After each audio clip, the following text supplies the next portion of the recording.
And we're live! Hello and welcome back to another one-shot. Tonight we have 3 guests, 2 of which I have never streamed with before, so I'm really excited for that. And a brand new original one-shot written by yours truly that we'll be running through today, and hopefully things won't go terribly wrong like they never do. So anyway, let's go ahead and have our players introduce themselves. So Izzy, if you would like to go first. Sure. Hello, my name is Izzy, and I am the headmaster over at Aldridge Academy Stream. You can find me and my team every Sunday at 6:30 CST on Twitch. I will post a link in the chat. Oh no, chat rules. Okay. This Sunday we will be doing a special backstory one-shot set 30 years before our campaign began, and our players will have shiny new characters, and will escort a young girl known as Reservoir to the frigid mountains of the north. Awesome. Alright, and then second we have a long-returning player, Nani. Hello, I'm Nani, and damn. y'all are about to hear the exact same things you've heard pretty much every week for the past how long? I am a spooky nerd from Edinburgh. I make horror theatre. If you want to see when more horror theatre happens, which will hopefully be streamed as well, so it doesn't matter where in the world you are, you can follow me on Twitter as @NonnyPlod, and I'm currently fairly active on TikTok with all kinds of nonsense, also @NonnyPlod. I also stream every Sunday at 6:30 UK time with Dragon Wheels 00. We tend to do a lot of different one-shots set with different microsystems. This week we are going to be running a teen slasher movie one-shot, which I will be GMing using the Final Girl system.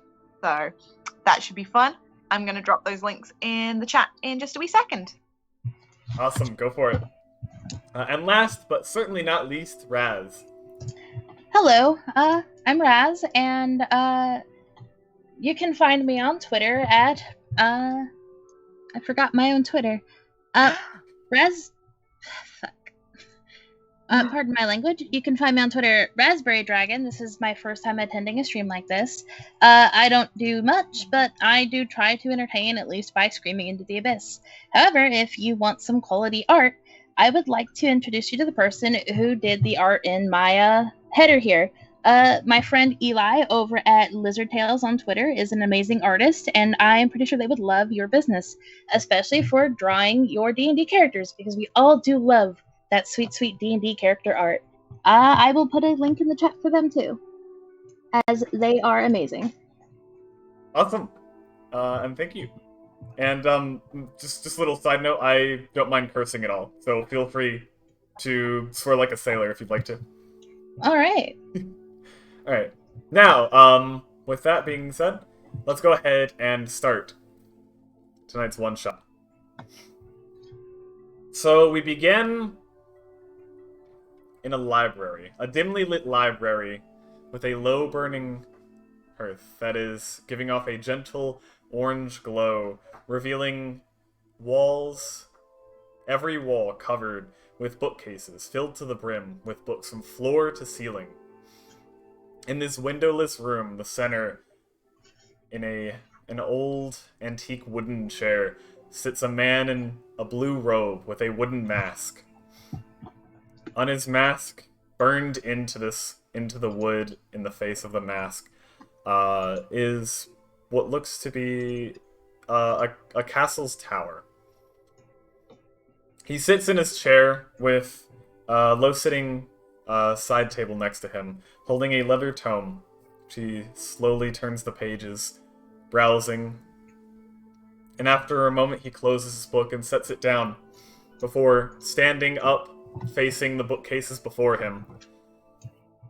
From between the books and the bookcases, 3 pages emerge, 3 slips of papers, and they float out into the air, gently spinning around the room before coming to rest in a line in front of him. The 3 pages begin to grow brightly, and they begin to take a form, humanoid forms. One by one, these brightly glowing humanoid forms begin to dim And as they do, features emerge. Articles of clothing. People. The first of these to take form in this library is Pest, if you'd like to introduce your character. All right. Pest is fairly small in height, barely standing over 5 feet tall. She has long, pristine white hair that reaches down her back, matching the white cat-like ears on top of her head, and she has purple tinted eyes. She's a fairly athletic build and has very muscular legs, but the rest of her body is very fragile. She has a long tail that sways behind her with cat-like design and a mischievous pest-like intent. She dresses in very heavy armor. Well, not heavy armor. What's it called? And just purples, mixtures of purples and black and blue. Right. Our second character, as the light dims and they begin to form, this is Sir Edward Barabas Basil Feltry. So, Sir Edward Barnabas Basil Salty is a suit of armor, haunted by its previous wearer, since deceased, unfortunately, and very stately figure, however, again, completely empty, who immediately upon being summoned, draws his rapier and goes, "What ho! Something is afoot." Ah! And our third character, as they begin to come to form in this library, this will be Tathlin. Yeah, Tathlin is a half-elf male standing at about 5'11". He is drow in appearance with dark blue, almost purple eyes and short white hair.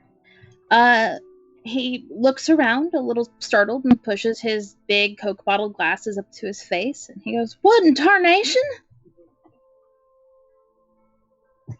Once the three of you have come to find yourselves standing next to strangers in this library with this strange masked man before you, you can see as he turns his head to sort of pass and gaze at the three of you,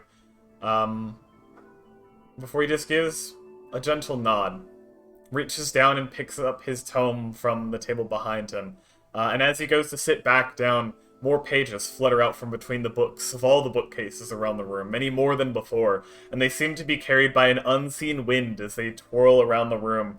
As their volume increases, your vision is more and more heavily obscured, until you can see nothing but these pages flying before you, and then they disintegrate. And when they disappear, you find yourself in a completely different place. Oh! So, the three of you find yourselves in a wooded scenery.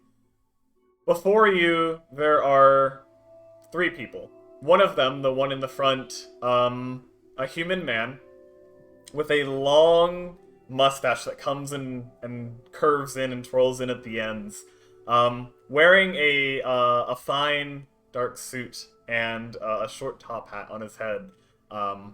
Behind him are two more capable-looking or gruff-looking characters. One of them, a knight, sort of in full plate armor, and the other one wearing a fine leather armor, both armed. And the well-dressed man before you, sort of turns as you just sort of materialize in this world.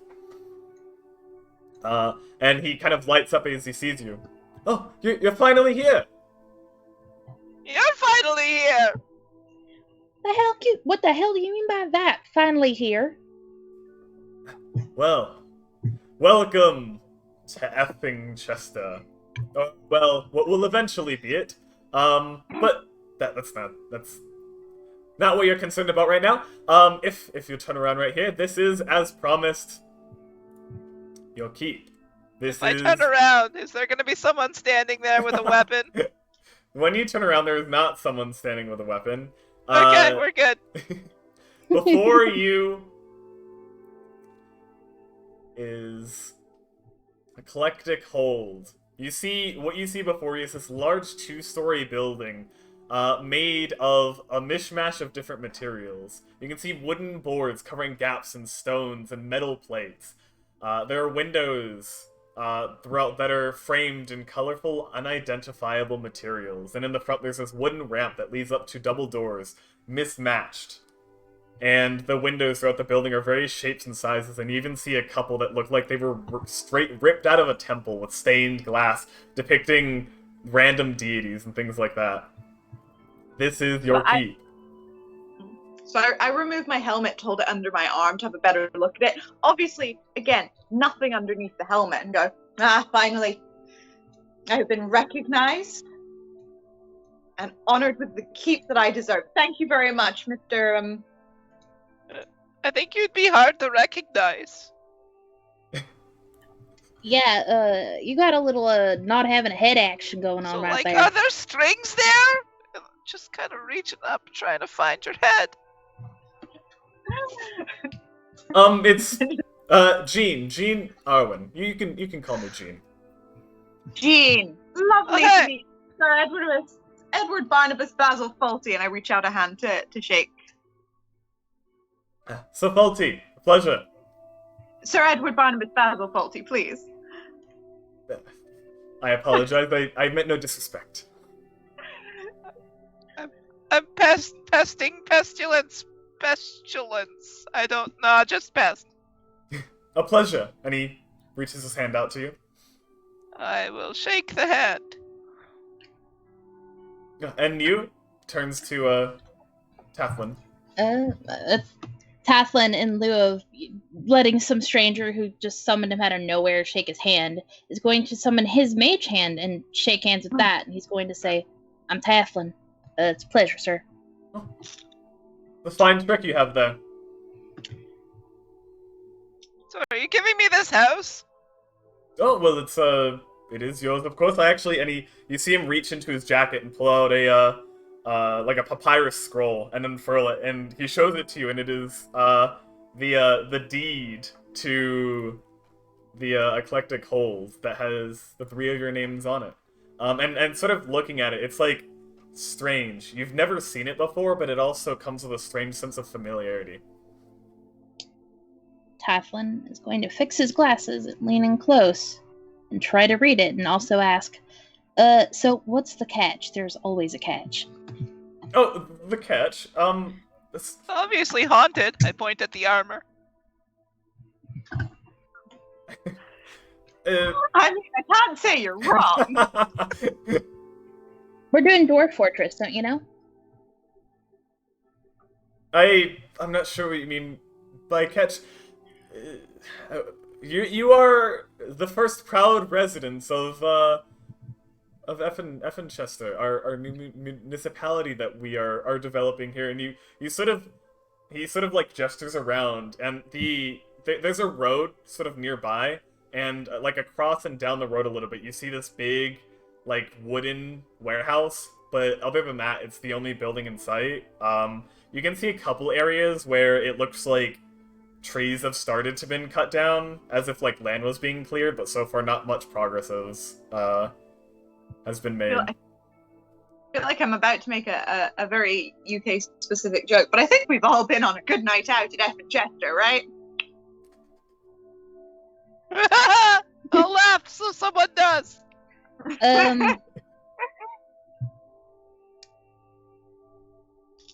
This place barely looks like you got enough wood to build a barn here, buddy. Is that the barn? And I point at the keep. If that's what you want it to be, it's yours. Okay, yeah, what's the catch? No one's ever given me anything without throwing me in jail. See, that's what I just said. What's the catch? You have nothing to worry about. We haven't even built the jail yet. So you're getting us to build the jail so you can put us in there. Oh, no. Not at all. Why would I jail my first residence? Build a jail. Alright, I see how this Do you goes. see him sort of like stroking one end of his mustache? Okay, when you do that, I'm really concerned. I mimic. Why would we be concerned about such an absolutely magnificent example of facial hair? It's quite okay. Why don't you go ahead and make yourselves at home, make yourself comfortable. I'm sure that you'll find If I step in there, am I gonna get isekai'd? Is this OSHA compliant? I have no idea what either of you are talking about. Alright. If I step on this thing, am I gonna like die in a collapsing building incident? Catapult. Probably Joke not. because I'm a cat. Alright. I'll go in there and see what's going on. Where's the door? I swear if I find any more haunted suits of armor in there. Thank you for the follow, Cinderheart. So there is like a wooden ramp that leads up to a set of double doors, both of which are different makes and designs. You said 2 sets? There's just the one set of Oh, okay. 2 doors, but the doors are different. They don't match. Can I open both of them? Sure, yeah. You open them, and you can see where it sort of leads into sort of like a... It's a pretty big, but it's just like a mudroom. Okay, I checked. Both doors go to the same room. We're good. We're good. I'll head inside.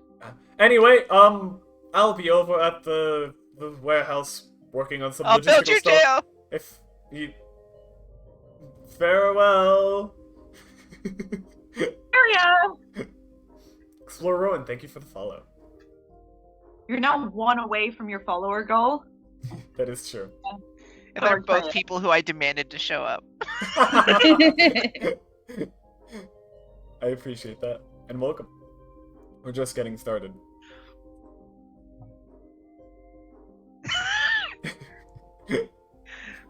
Alright. So yes, both doors lead to the same place, indeed. Alright, when I get inside, do I see any more floating armor? Yeah, you do not. Okay, we're good. And Jean and his 2 companions sort of make their way off back toward the large wooden structure across the street. Well, I suppose we must get ourselves settled in then. And just so fully stride inside without having a wee explore. Okay. As the 3 of you sort of look around and explore your home, you find a lot of empty rooms. You find a few rooms that are a bit bare bones furnished. There's a couple different... just like the exterior of the house, the interior is also a mishmash of random materials and makes, and it seems like there were some architectural differences that varied quite a bit, and it seems almost astonishing that this building is even able to stand on its own. The few pieces of furniture, you find a few beds, there's a couple stools, a table, all that look like they have been dragged from various corners of the world. Walk over to the wall and gently pat it. See, this place is built on chaos alone. This is the perfect place for me. What about you 2? How'd you end up in here? I was doing my studies and I just woke up from totally not slacking off, and here I was. Okay, so that's why you're building a prison with me. That makes sense. I don't think we're building.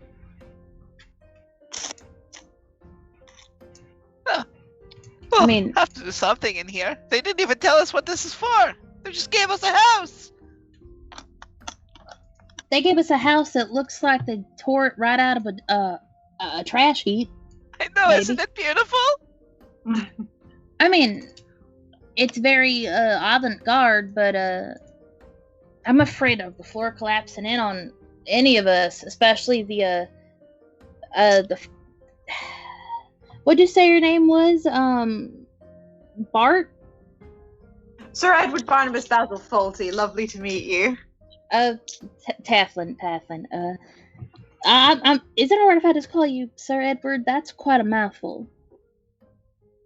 Oh no, Sir Edward Barnabas Basil Faulty will be Edward. fine.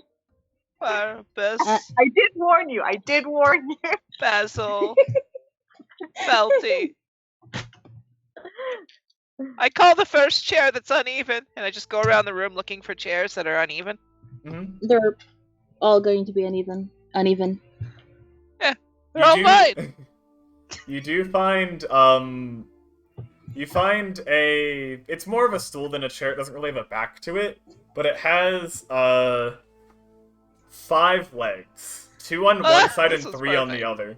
Yeah, And, as you sit on it, the 3 legs on the right side sort of bend out a little bit, and you feel the seat slowly shift to the right. Sounds like my landlord furnished it.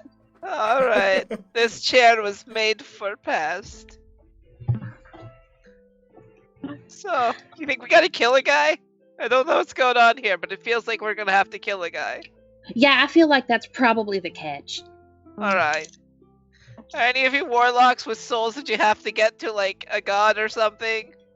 No, I didn't sell my soul for my power. Oh, good, I didn't either. Obviously. Who would do that? No one. If I sold my soul, I'd have nothing left. I mean, okay.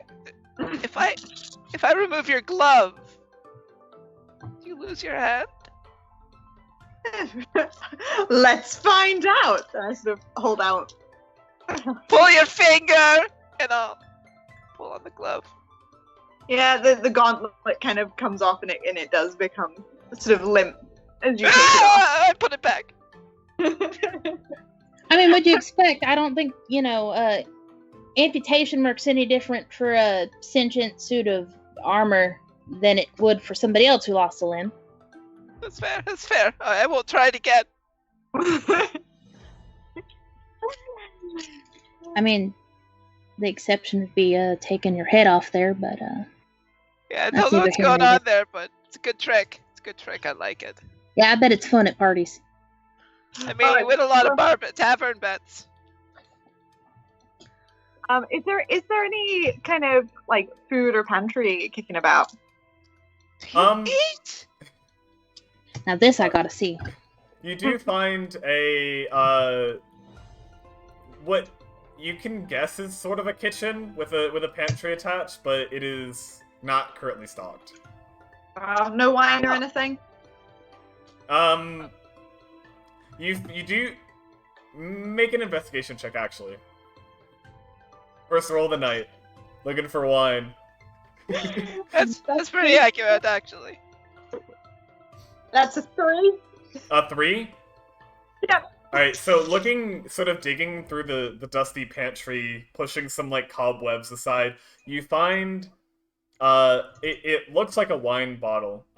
And maybe there's, like, a couple centimeters of, like, this dark brown liquid in the bottom of it.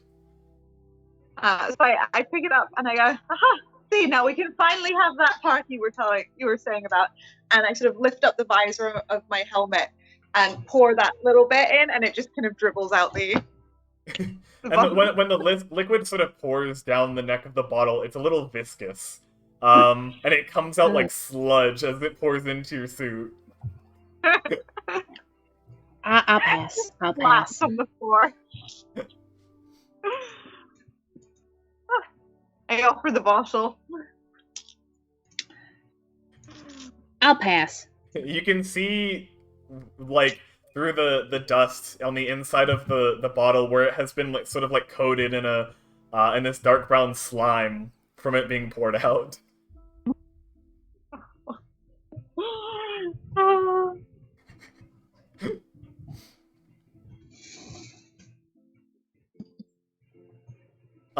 As you're sort of in here, you hear, there's, a pair of shutters in this kitchen.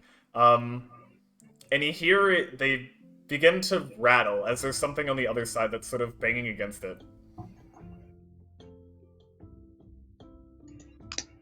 Well, I say we open it. Oh, you've muted yourself.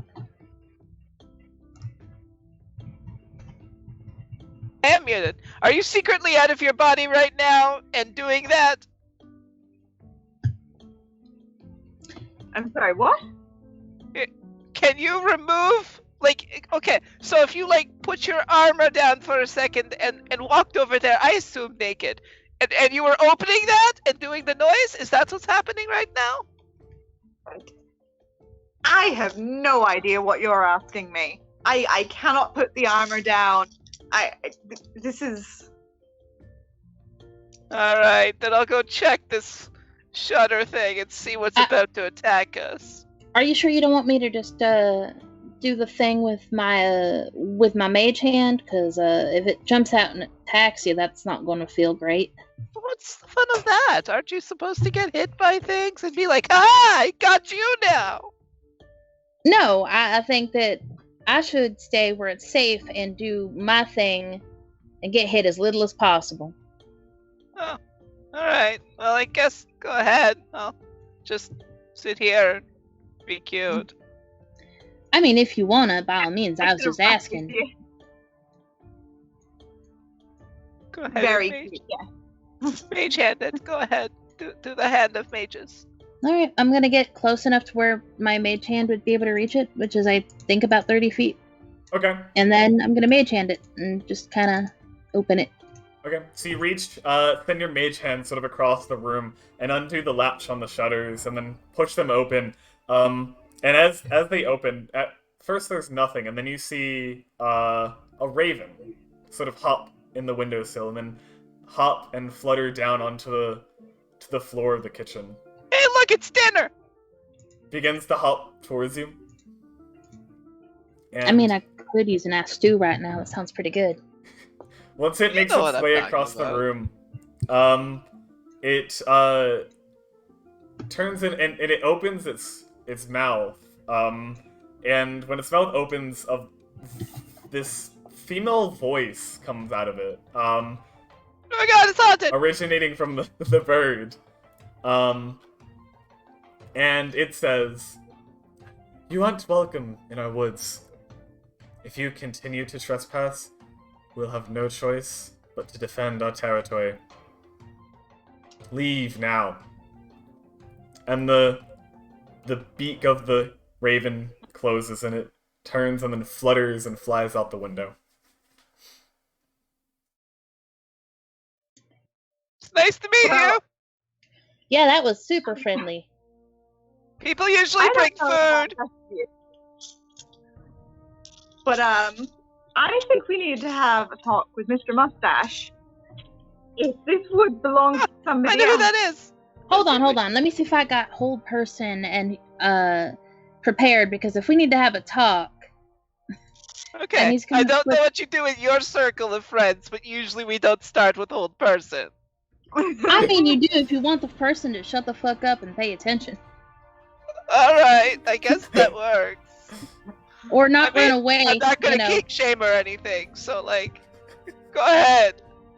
I don't need whole person for that one. You just need to ask nicely. Oh yeah. Yes, I for one do not want to be a colonizer. So I think we should go talk to Mr. Mustache and ask what on earth is going on. Yeah, I think we Yeah, we'll go find Mr. Mustache. I like that. have a little word with him. Okay. So the three of you head out and cross the street. As you're sort of going over, you can see sort of coming in and out of the warehouse. There are sort of men and women and various different people carrying axes, and they'll sort of go across the street, chop down a tree, and you'll see others sort of cutting the logs up and carrying them onto log sleds to carry, and then bring them into the warehouse, and then back out to go collect more, as they're just sort of like collecting the lumber as they're clearing this piece of land. You do find Gene, the mustache man, with his two companions, as he is sort of overlooking this and looking at various pieces of parchment, sort of examining them. Did you happen to tie up a group of ravens to a railroad track or anything recently? Excuse. Hello. No, I'm not.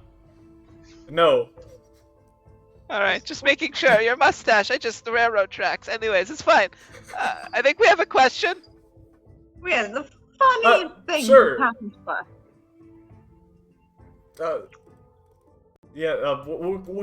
How can I be of service? What made you choose this piece of land for a fucking Chester? Oh, it's a prime piece of land. It is. The woods are untouched, and it's perfect. It's in... this road goes through,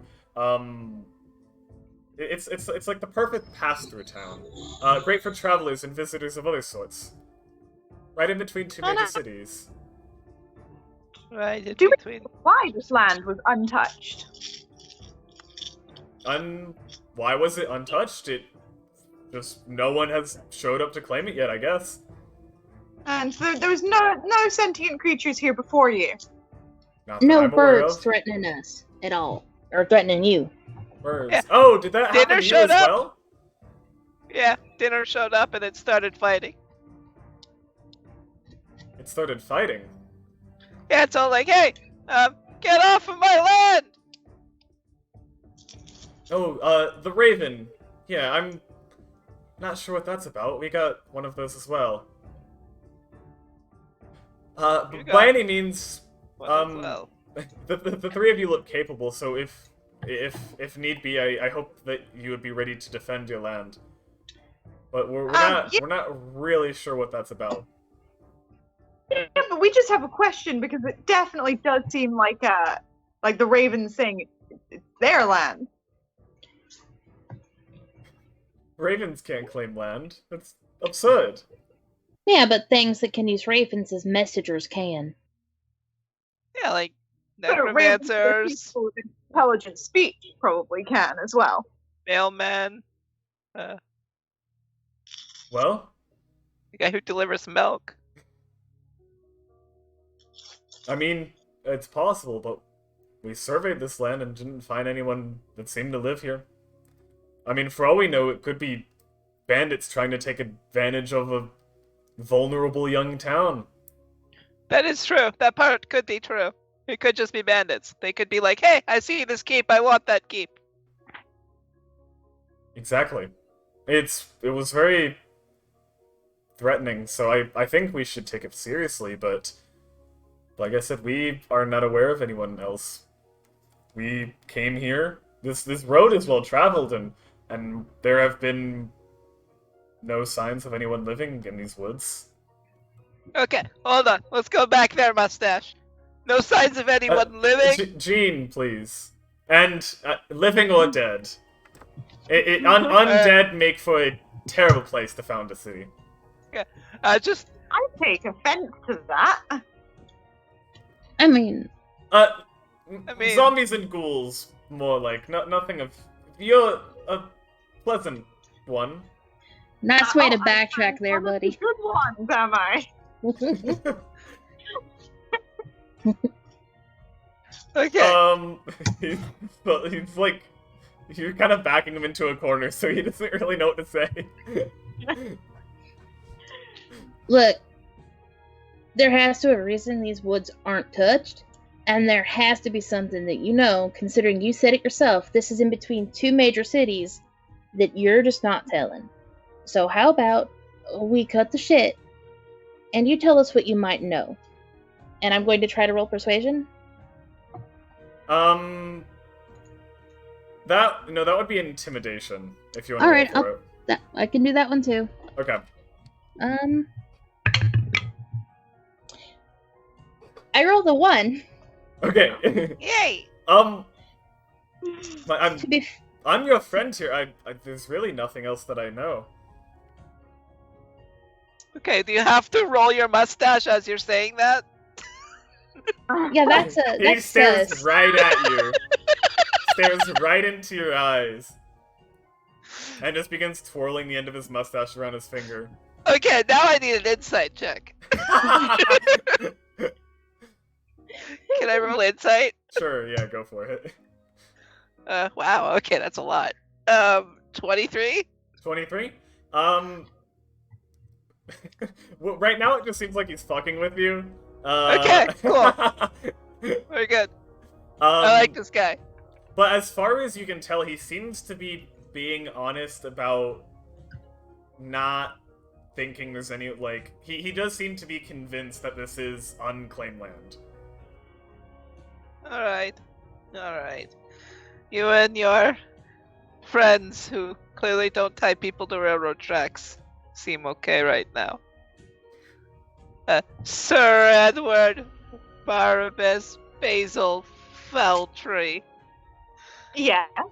Can we talk over there? Yes, of course. I'll just walk literally 10 feet away so I'm still within earshot. Okay, so I think they're okay. But, like, they're really sus. I agree. He may be telling the truth, but I think that we should still take a credible eye to any claims that this land may already have had people living upon it. Over the other one, like, so I, for one, I'm happy to defend this keep against anyone opportunistic who may be trying to take advantage of these good people's time, energy, and workmanship. However, I will not fight against somebody attempting to defend their home. I'll walk back the 10 feet. Alright, so we've come up with a decision, the two of us. What about you? Are you in on this?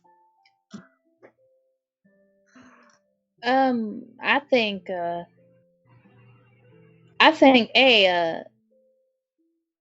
if we can just get these whatever is sending those messages to talk with us, maybe we could work something out. But oh, you're one of the. All right, we can try talking to them first. Look!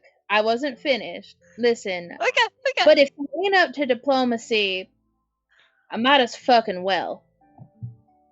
All right. We'll try your diplomacy of stuff and things. If it helps, I've never really been known for my diplomatic prowess. I'm more of a thinker. Alright. I haven't had many of those. Luckily for you all, I am a charmer. And I have to do the click because no one can see that I'm winking. That actually makes sense. That's good. That checks. Alright. Yeah, got a good vibe here. Yeah, that makes sense. It helps if you do finger crossbows at the same time. I was about to do that. And yeah, it's Spider-Man. You're Spider-Man.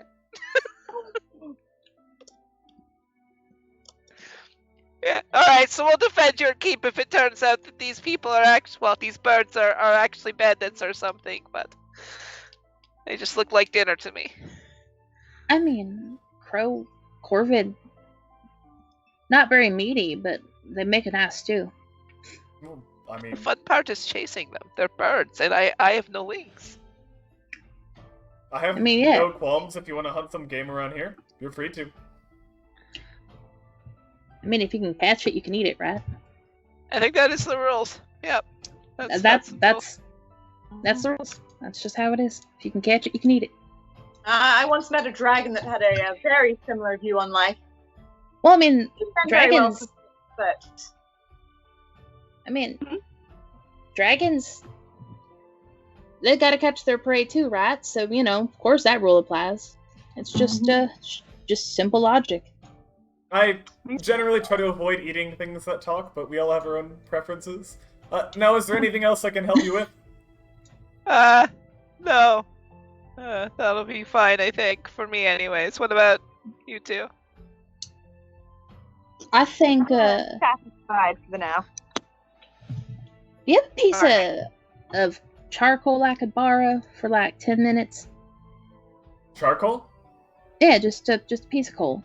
Oh, I'm sure we can spare some. And he turns around, to his two companions. Adian, could you see if you can find some charcoal inside? And you see the sort of like rough dwarf with a short brown beard. He has this wooden shield on his back, and he like, yeah, fine, and turns and walks into the warehouse. Hey, it's Tathlin? Tathlin? Tathlin, yeah. Couldn't you just burn a tree? I mean, I don't need that much charcoal. Okay, I was just curious. I just wanted to see if you're the type of person who just wants to be like, hey, go get me this, or if you're just having fun. I just need to know how much chaos we have here. I mean, it's kind of funny to watch them kind of just go and do it. Yeah. I say like 10 But, feet away from them at the very most to make sure that totally in earshot. Okay, yeah, But, I like this. I'm gonna lean down to Pest and I'm gonna whisper, if they try anything funny, I got a few jokes in retaliation. I ain't a complete stick in the mud, I don't think. Okay. Are they dad jokes? I don't think I qualify for those yet. I ain't a daddy. Oh, alright. You see the dwarf return after a couple minutes, holding a small little pouch, and he walks up to Tathlin. There you go. Yeah, Tathlin's gonna take it and he's gonna examine it and he's gonna be like, Yeah, it's a mighty pouch fine piece. with a bit of charcoal in it. Alright. Yeah, he'll say, it's mighty fine. Thank you kindly. I'll put it to good use. No problem. He walks back and sort of goes back to stand next to the full plate guy behind Jean. So do you think, and I turn into Sir Edward Barabbas Basil Poultry, do you think that they're related to you? And I point to the armor. Oh, I'm so sorry. I feel there may be a misunderstanding. I am inside my armor. The armor is me right now, but I was not born a suit of armor. Oh, Like, I was like actually said, going to I ask about that. Running with a dragon a few years back, which left me somewhat deceased. Oh, that explains the cop. All right, I understand now. Okay, so you're inhabiting the armor. You're not the armor. Yes, exactly. Okay, so that's not your cousin. No. Okay. Though, it is quite dashing, so I wouldn't be that. Oh wait, no.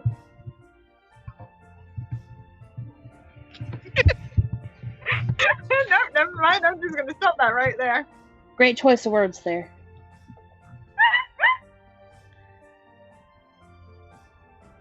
All right. I'm gonna look around and see if there's any suspicious birds. Make a perception check. I have low perception, don't I? Oh no, that's all right. It's 12 plus 6, 18. 18? Looking around, I mean, you're pretty much in the woods, so you do see some birds around of different kinds. Some are flying around, some are sitting Any in perched trees. in a tree? You do see some in trees. None of I'm gonna them really seem to be paying attention to you in I'm particular. gonna walk over to the nearest tree with some birds in it. Okay. Hey, we're ready to talk. You see there's there's like a blue jay sitting in this bird, and as soon as you look up and speak it, flutters off. I mean, I was gonna ask for an hour, but I mean, that's not. Aren't you gonna reply? All right, whatever. I think they got our message. And I'll head back over to the group. So should we Okay. head to the keep or something? I mean, I guess we should prepare at the very least for trouble. Do rest well, and let me know if there's anything else I can do to help.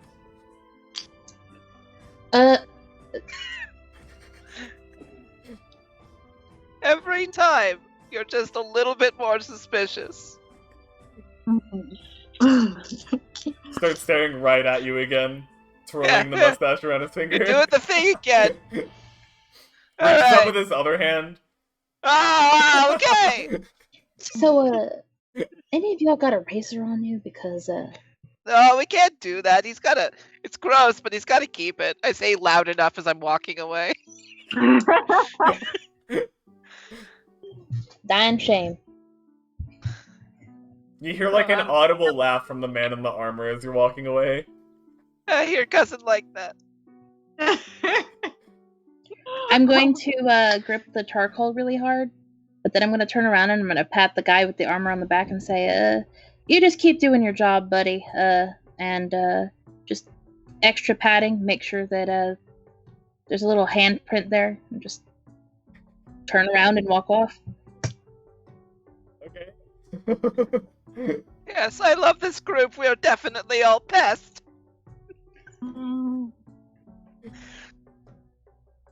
What time of the day about is it?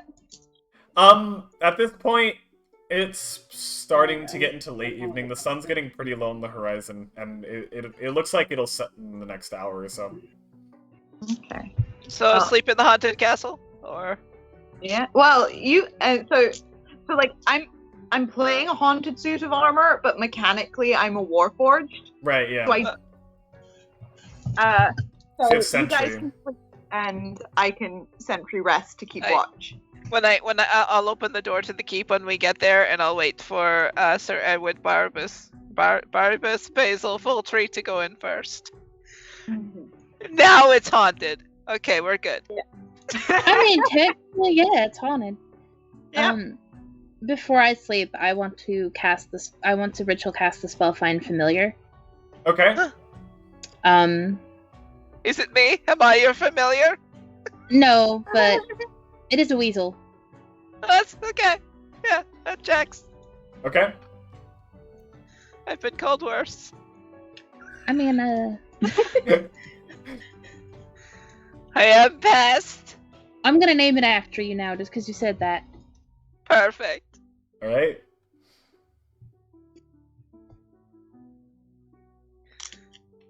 I will sleep on the first bed with the no legs or whatever. Alright. I'll look for one that has 3 legs. I like to, you actually find, a bed that has just 2 legs, but then on a Perfect. third corner, there's a small stool propping it up, and it sits a little sideways. This is exactly what I need. And I'm going to sit in the very middle of it and curl up into a ball. Okay. I'm gonna stand in the to keep watch. I'm gonna stand in like the entry hall, like one of those decorative suits of armor that you get in fancy manor houses.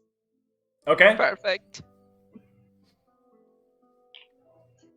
Make sure when you're doing that to just slowly move your head back and forth and make noises.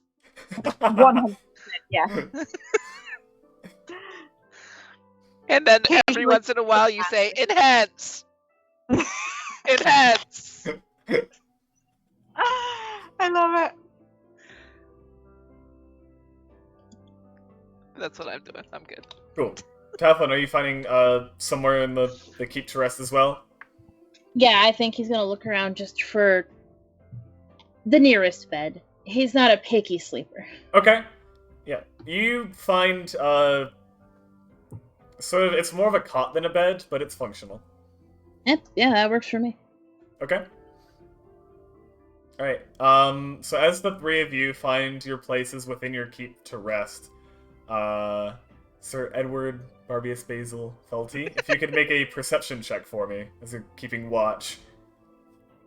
I like how you're making us actually say the full name. That's 14. 14? Okay.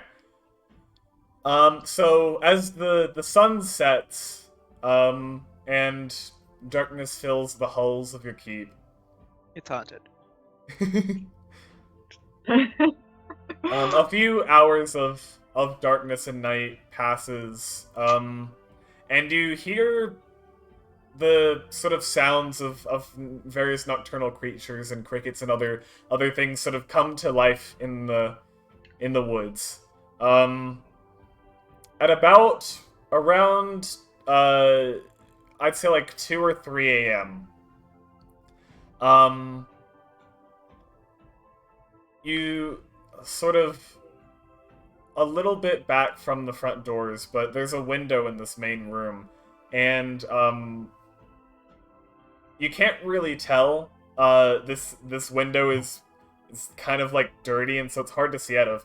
But it seems like there's a source of light outside, as there's sort of a gentle orange glow coming through the window. And with you still being able to see as you rest, notice it.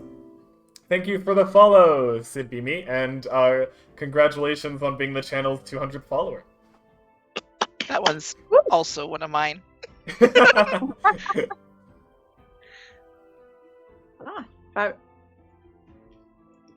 You're at 200.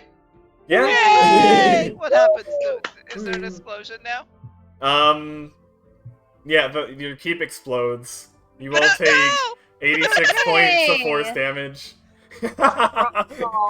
Everyone dies. I mean, would that count as an attack? Because I do have uncanny dodge, so. Oh my god. It's actually a saving throw. It's dexterity DC 30.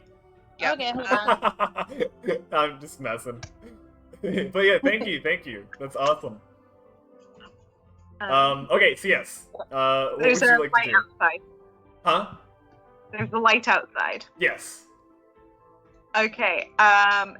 Right, from where I am, can I see if it's a close light or if it's a distant light?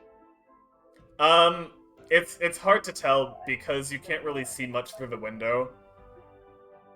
Well, I'll say you can. It's not directly outside the door. It's distant. Yeah. Okay. In that case, I'm going to go and wake the other two. Okay. And be like, it might be nothing, and if it is, I will of course let you get back to your beauty rest. But I might have seen a small light outside that could be worth our while having a little gander at. This character's voice is over the shop. I'm so sorry. Oh, I love it. Okay. Alright, let's go look at what this light is. Alright, I'm gonna just assume everything's sus. I'm gonna get up in a second.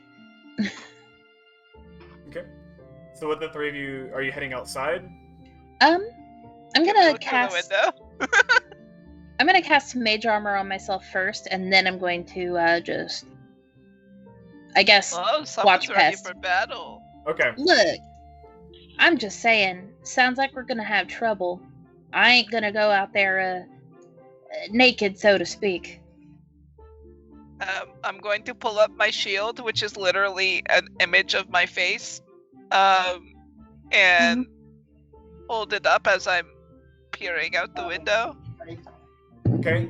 As you take a peek out of one of the cleaner windows of your keep, you look out and it appears that the warehouse across the street from you, where they had been sort of storing their lumber and other materials for construction, is on fire. And it is blazing. It's just a little fire, we're fine. I didn't do this one. Should we maybe go check that one? I mean, it's just a little fire. There might I be mean- people inside. I feel like we should probably go and check. All right. I mean, if we don't at least do something about the fire, it's gonna spread over here, and that ain't gonna be fun for us. Oh, and then my free house gets destroyed. All right. I'll go look at this fire. I'll head outside. We're Okay. good guys. Rumbling. All right. So, as you sort of step outside onto sort of the small makeshift porch that your house has, and looking again across the street to this warehouse, you can see the shadows of figures that seem to be running about in panic, and you can hear the sort of distant yelling, as there's probably a lot of people panicking from this. Is anyone trying to put out the fire? It's hard to tell from this distance what exactly people are doing. You just see a lot of people running around. It's still pretty dark outside, and so you can mostly just see, like, you'll catch glances of, like, the shadows of people in the light of the fire from across the street. Shall we approach? I guess. Mm-hmm. Okay. Can I go? Evening, fellows. Actually, Pass, can you make a perception check? Oh no!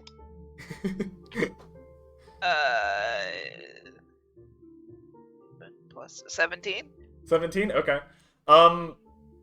So as you're sort of looking across, it doesn't seem like anyone is currently making an attempt to put out the fire. And you can actually see, you actually catch some, sort of figures in the light of the fire that are not human.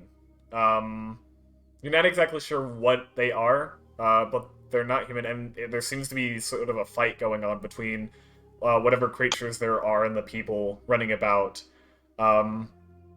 You catch a bit of movement in the corner of your eye, right on the tree line to your right. And you sort of glance over and there's a rustle. And you just see darkness and shadows. And it seems like there was something there, but you just missed it. A wild Pokemon was about to attack. All right, hold on. You said Pokemon. I'm gonna reach in my pocket and whip out my weasel. Okay. I'm going to do my once a day. Create water and try to create some water over the fire. Okay. So are you heading over there then? Because it's still like you're still like across the street. Okay. 30-foot cube. All right. So you guys go over. As you get closer, you see the two companions of Jean's, currently seem to be in combat with there's like 4 or 5 bears that they're currently trying to fend off. Yeah. Just these like large like grizzly bears that they're currently fighting. You can see the armored guy with sort of a metal shield and sword, and then the dwarf with a hand axe and his wooden shield, as they're sort of doing their best to fend off these beasts. And you go over and summon a 30-foot cube of water above the fire, and it splashes down, releasing this huge plume of smoke and steam into the air. And you've suppressed it quite a bit, but it is still burning. I have a question. Okay. The bears, are they fighting intelligently? Or are they, like, regular bears? Smarter than the average bear.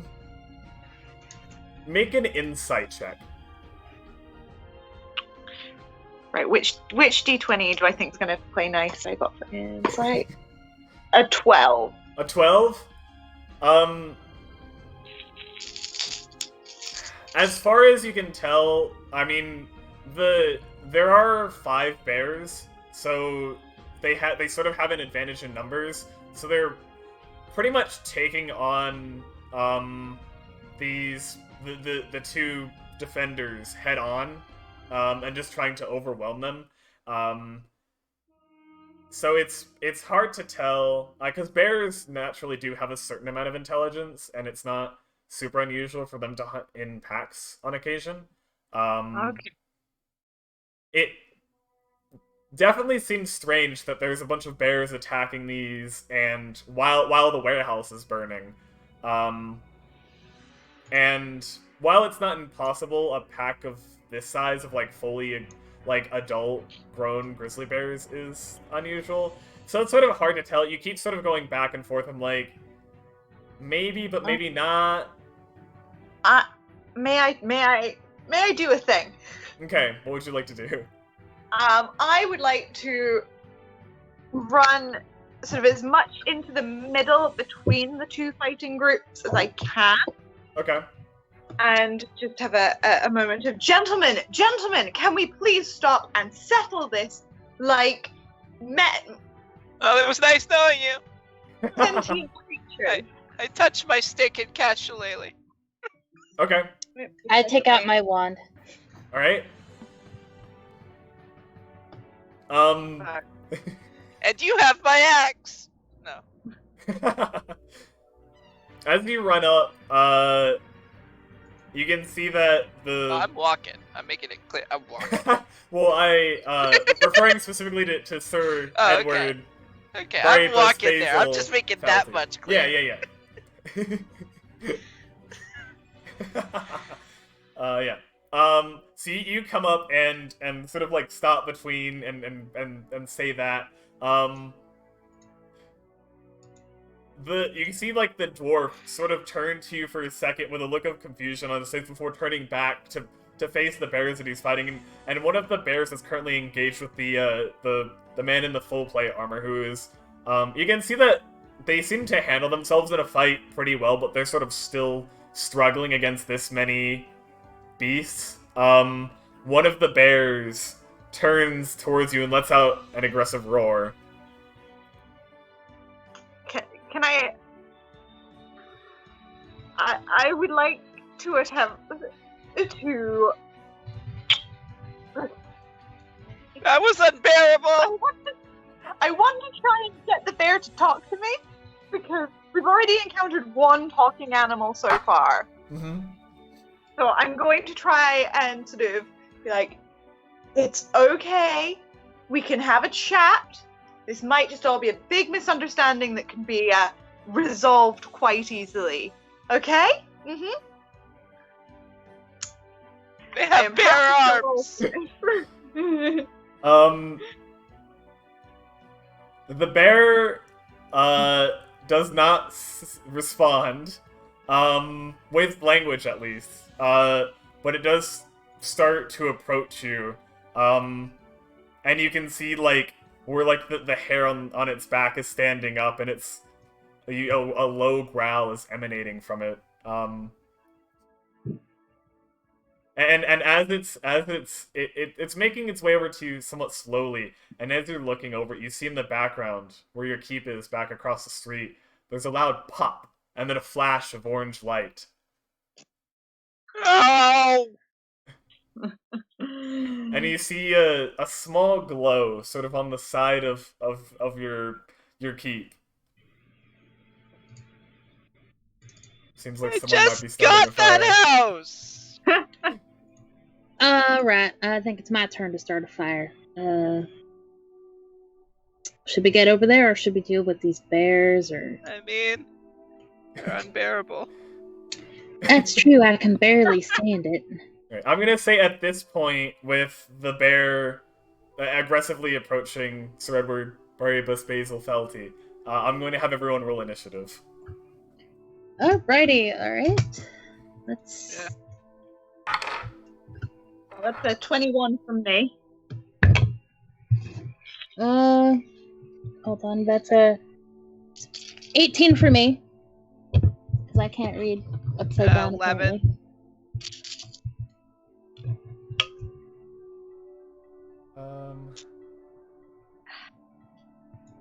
Alright, 18 and 11.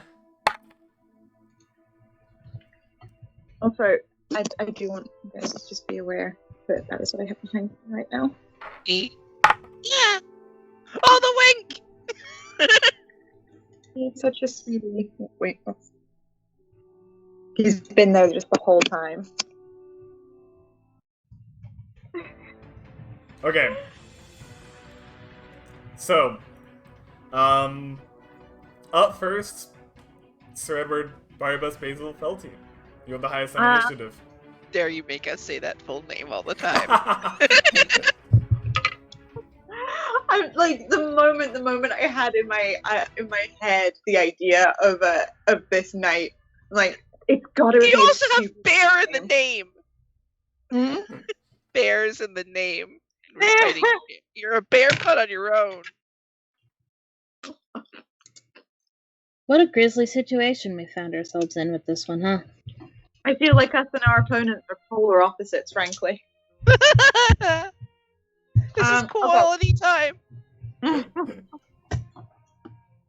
I'm trying to decide whether I'm gonna try and stab this bear. I still want to try and get the bear to talk to me, but I feel like I'm barking up the wrong tree. So, so I'm going to shrug and just be like, well, I tried to settle this like gentlemen, So I'm afraid you have left me no choice, and I am going to draw my rapier Okay. and make an attack. Okay. So you draw your rapier and walk up to meet the approaching bear, and go ahead and roll your attack. So does a 24 hit? Yes. Cool. Definitely. Is there anybody else within 5 feet of us? No, not at the moment, because it had previously been engaged with the full plate guy, but has sort of walked away from him to approach you. So, no, Cool, currently cool, no cool, one else cool. engaging. Fabulous. Embarrassing. That does mean I get sneak damage. Right, because you're a swashbuckler. Yep. Nice. Go for it. So that is going to be 13 piercing and 10 sneak. Okay. So that's 23 damage. Mm-hmm. All right. So yeah, as soon as it comes up, you go and make a jab at it with your rapier, and you sort of hit it, like right, and you feel your blade sink into the thick muscle of one of its shoulders, and the bear lets out this roar of pain. You hit it pretty good. You hit it pretty good. Mm-hmm. I'm terribly sorry about this, my friend, but alas, this is what it has come to. Okay. Is that all you'd like to do for your turn? Yep, that's my turn. Okay. Tathlin, you're next.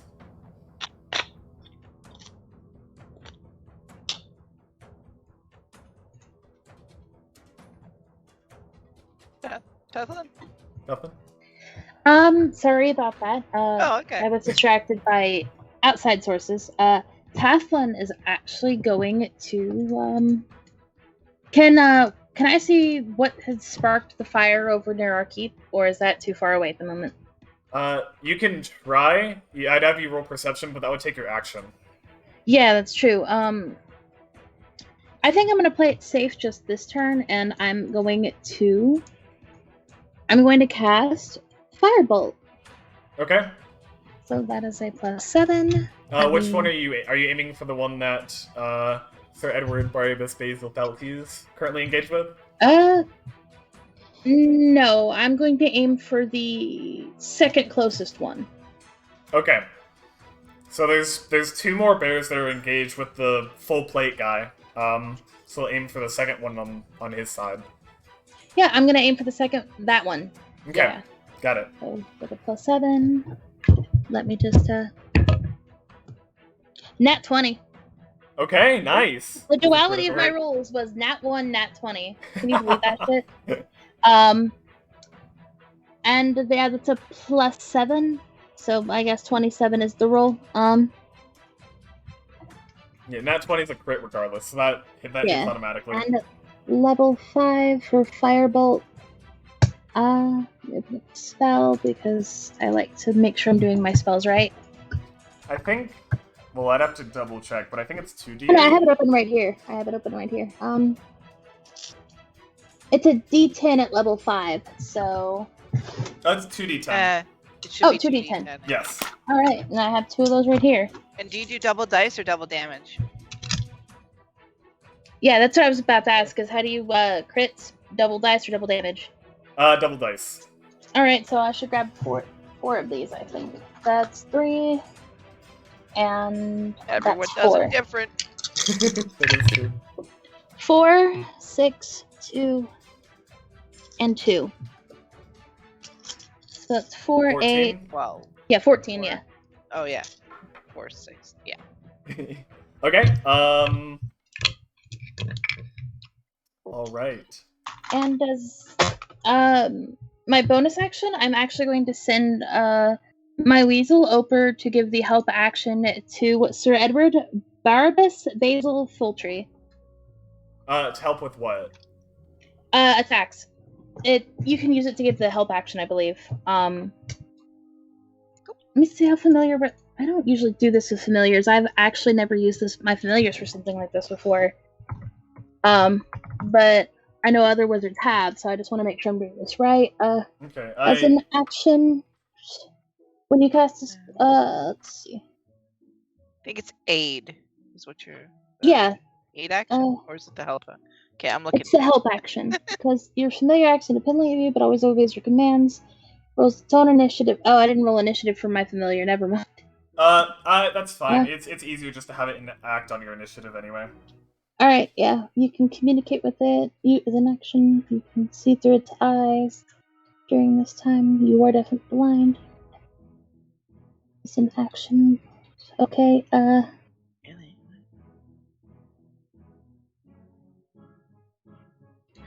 It says you have to forego your own attack to do it. At page 46 of the SRD.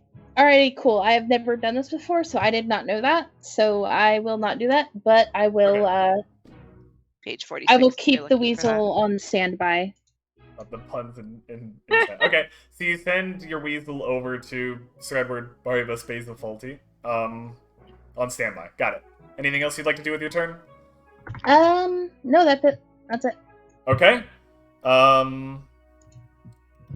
next is going to be our dwarven friend. So he is going to make 2 attacks with his hand axe against one of the bears in front of him.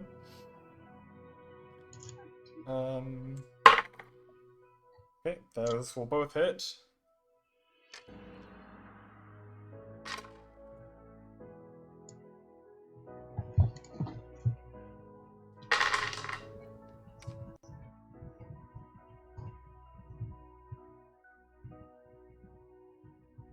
Okay.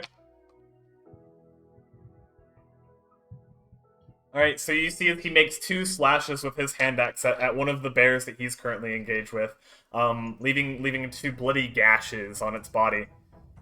Pest, you're up. Is there 5 of us in terms of the good people? Question mark. If you're questionably good people. Yeah, with you 3, and then there is the armored, the full plate human, and then the dwarven one who just had his turn. And then there are 5 bears.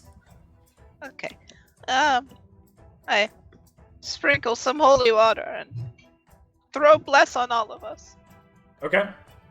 Hashtag blessed. Blessed indeed. And that is one action. Do I have a bonus action that I can do? Bonus action! No, I'll just stay back. Okay. Alright, so you bless, You are blessed! That's my bless. Got it. And that is it a D6 at your level? It still says a D4. It's a D4? Okay. Yeah. Got it. Alright. So what does bless mean? You get a D4 on your attack rolls or saving throws. Yep, to add. Oh, is that similar to Bardic Inspiration? Yeah, except, I believe you can use it as long as... Because it's a concentration spell, right? Yeah, it's a concentration for up to 1 minute, so it's for... Yeah. So as long as Peth maintains concentration, you can use it. I'm trying to stay back as far as possible. Yep, okay. Up next is the full plate man who is going to make 2 attacks as well. Add a D4. Yes, we'll add the D4. Okay, yeah, does have the attack.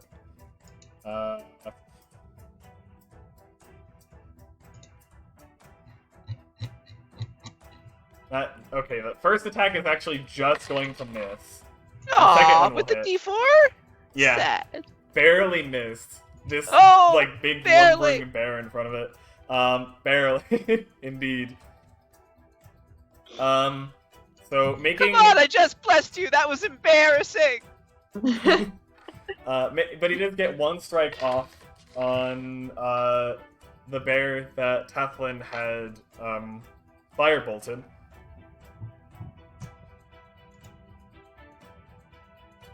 Gonna have to check his qualifications.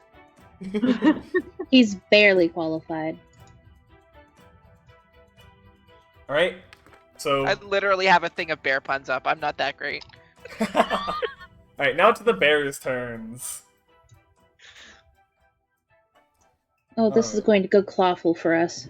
So we'll start with the one that Sir Edward Barbus Basil Felty is engaged with. So first, after having been stabbed, it retaliates, coming at you with one of its claws.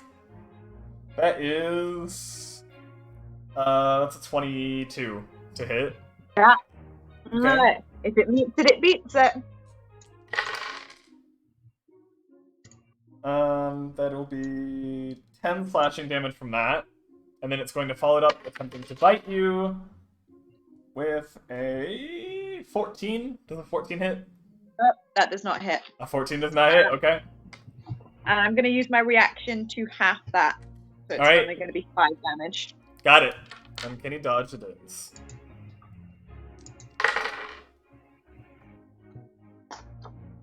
Alright. And then, okay.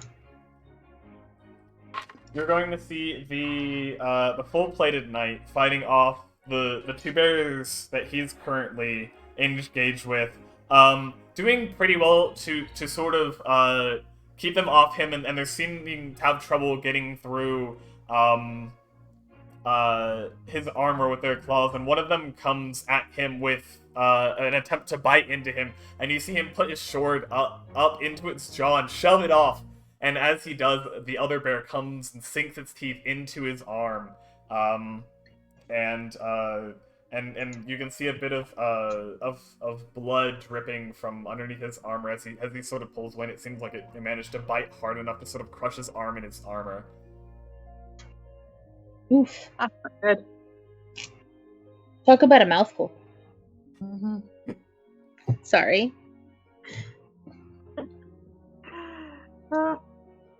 Well, they're dead. Alright, so then back to the top of the round. Sir Edward Barbus Basil Felty. Starting to get good at saying that. Sir Barnabas Basil Faulty is going to, after being hit with was it the claw? Mm-hmm. Yeah. After being slashed at with the claw, is going to use that moment to go back in, sort of using that kind of moment of opening to attempt to go back in with a rapier hit. And that's going to be a 27 to hit. Definitely hits. I mean, Cool. you could add a d4 if you wanted. I could. You know what? I'm gonna. I think you should.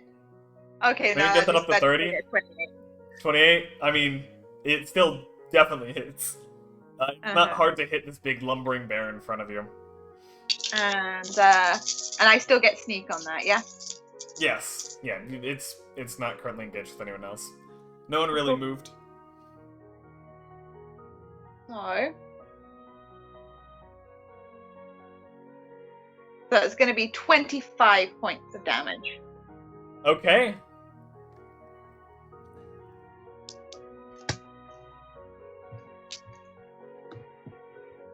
Someone hits like a bear.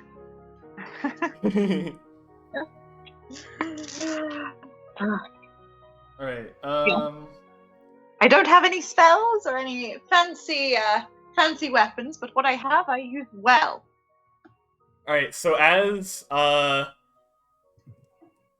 you stab the bear once more, you sort of get your rapier, and it comes up for another attempt to bite into, and you get your rapier and shove it down its throat, and then sort of pull it out and push off, and you see the bear collapse on the ground before you, and you start to turn to face another opponent as you appear to have killed it, but then you turn back as you see movement, and the body of the bear that you had just slain seems to be shifting, and it starts to shrink, and you see the fur start to sort of shed off of its body, and it changes form, and from this bear that you had just slain, the form shifts, and then standing up before you is an elven man. dressed in sort of leathers and furs over his body.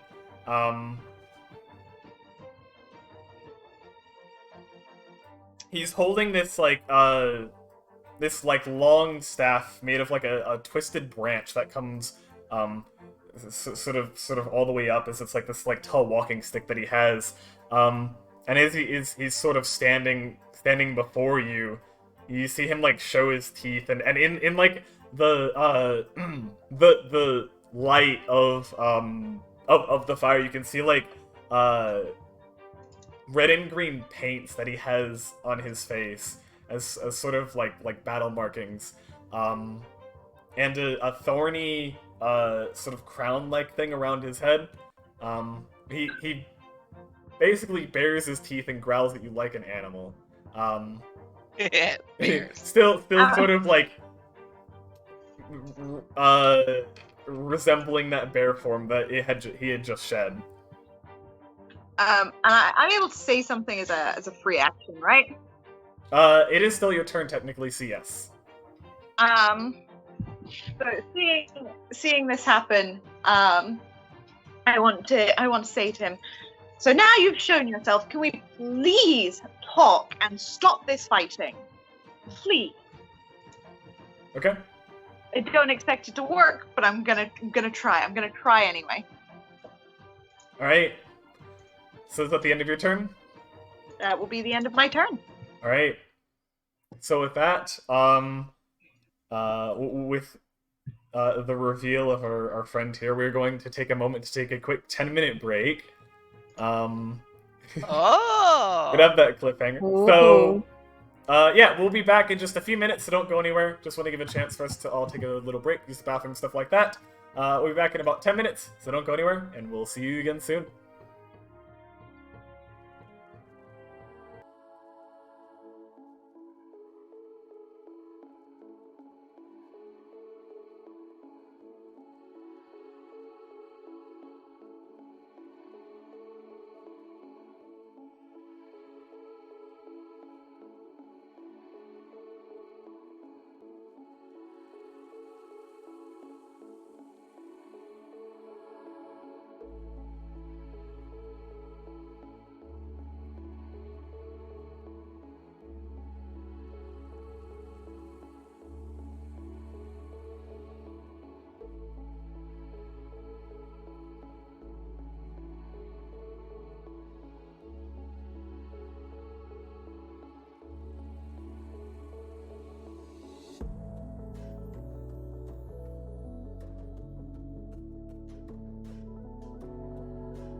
And we're back!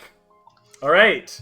We are going to pick up right where we left off, where Sir Edward Barbius Basil Felty had just slain one of the bears and then watched it transform into this sort of druidic man. Still acting aggressively, and trying to defuse the situation. We are going to go now to Tathlin's turn. So, only the one who was attacked shifted into the form of an elf. Yes. I think for now, Tathlin will play it safe. He's going to give up his attack to actually send his weasel over to Sir Edward Barabas Basil Fultree to give the help action, if it comes to that. Okay. And then I'm going to, as a free action, say, yeah, I think it's about time we talk this nonsense out before we keep committing arson and threatening each other. I mean, committed arson. I mean, we didn't commit the arson. I mean, not yet. I'm not going to speak for myself. I'm a little bit of an arsonist. Not always. It's an accident, I promise. But listen, we can talk this out. This is ridiculous. This is going perfect. Okay. Is that all you'd like to do for your turn? Yep, that is his turn. Okay. So then we go then to our dwarf Adian, who is still preoccupied with the two grizzlies that he's in combat with, is going to make 2 attacks on one of them. Oh, that one. Oh, and still have Bless as well.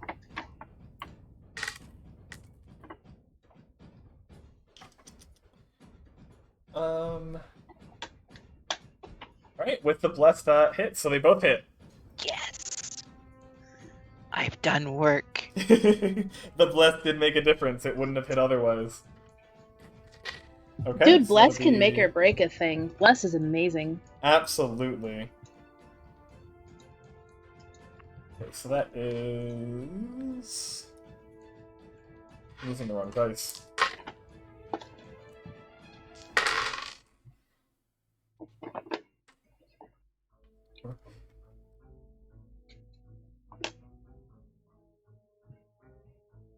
Okay.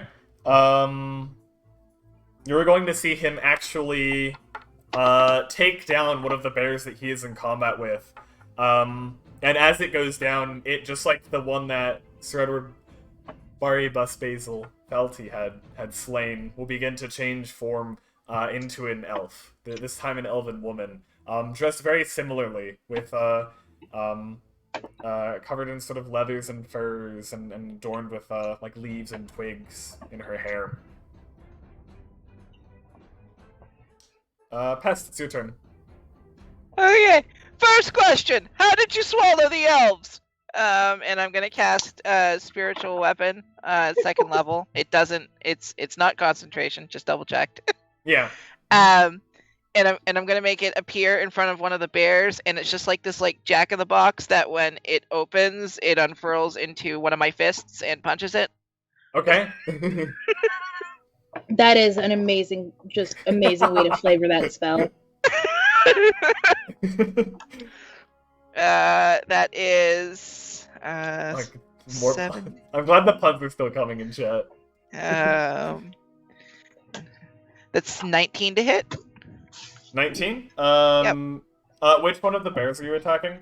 One of the ones that what's his name was fighting, that he defeated one of them and then they turned into an elf lady. So the other bear? Yeah, the other bear. Okay. Yeah, that'll hit. Go ahead and roll damage. It's only 8 damage, 8 force damage. Okay. Got it? And that is my bonus action. I can cantrip, right? Yes, you can still catch Sacred Flame, the same target. Okay. Attack save 14. Got it. That is... what's the modifier? That's a 10, so fails. 1 and an 8. Oh, that's a D12. What am I doing? Okay. 1 and oh well, great. And a 2. So 3 damage. 3 damage. All right. So as the handle kind of turns on your jack-in-a-box and the fist comes out and slams into the back of this bear, you supplement it with a little bit of radiant fire sort of burning over the hardy fur of this bear. That's my turn. Okay. All right. Up next we go to our the full-plated man. He is going to make 2 strikes on the bear that he had previously been attacking. Ooh. Oh my god, Rowan, so many puns. Okay, those will both hit. I think those are wonderful. Yeah, Rowan's great. Okay. So attacking with his sword. Okay. So he takes down the bear that he had been fighting that had been injured, both by him previously and by Tathlin's firebolt. Again, like the other bears, it transforms into another elven man. And that will be the end of his turn. So then we go to our bears. First things first. Sorry. It is! Hallelujah.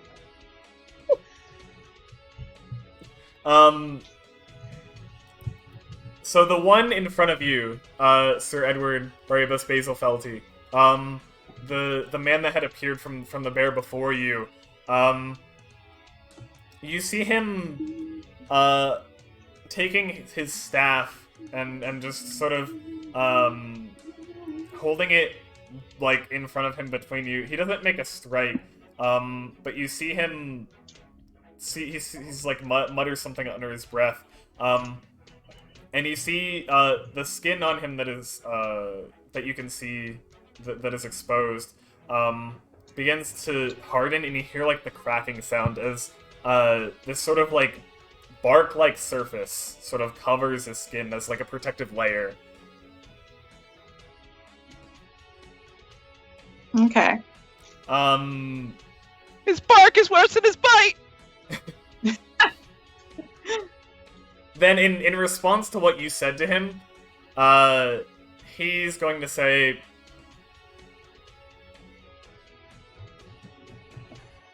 "It's only fair. You destroy what's ours, and we destroy what's yours." Okay, right. Alright, see, now we're getting somewhere. Literally just vibing. Alright, God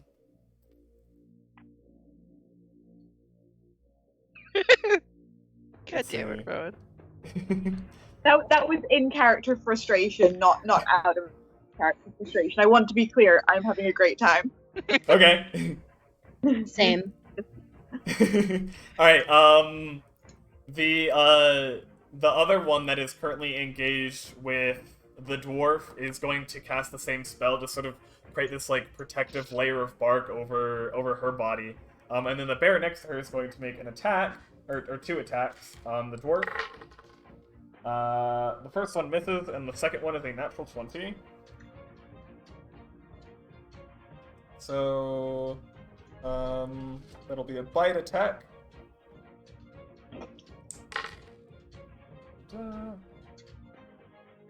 Okay. So you're gonna see as the bear, sort of feigns like a swipe and then comes and bites into the dwarf's arm. And the dwarf sort of yanks his arm out, and it got him a little bit, but he just kind of shrugs it off. He seems like he's a pretty tough guy.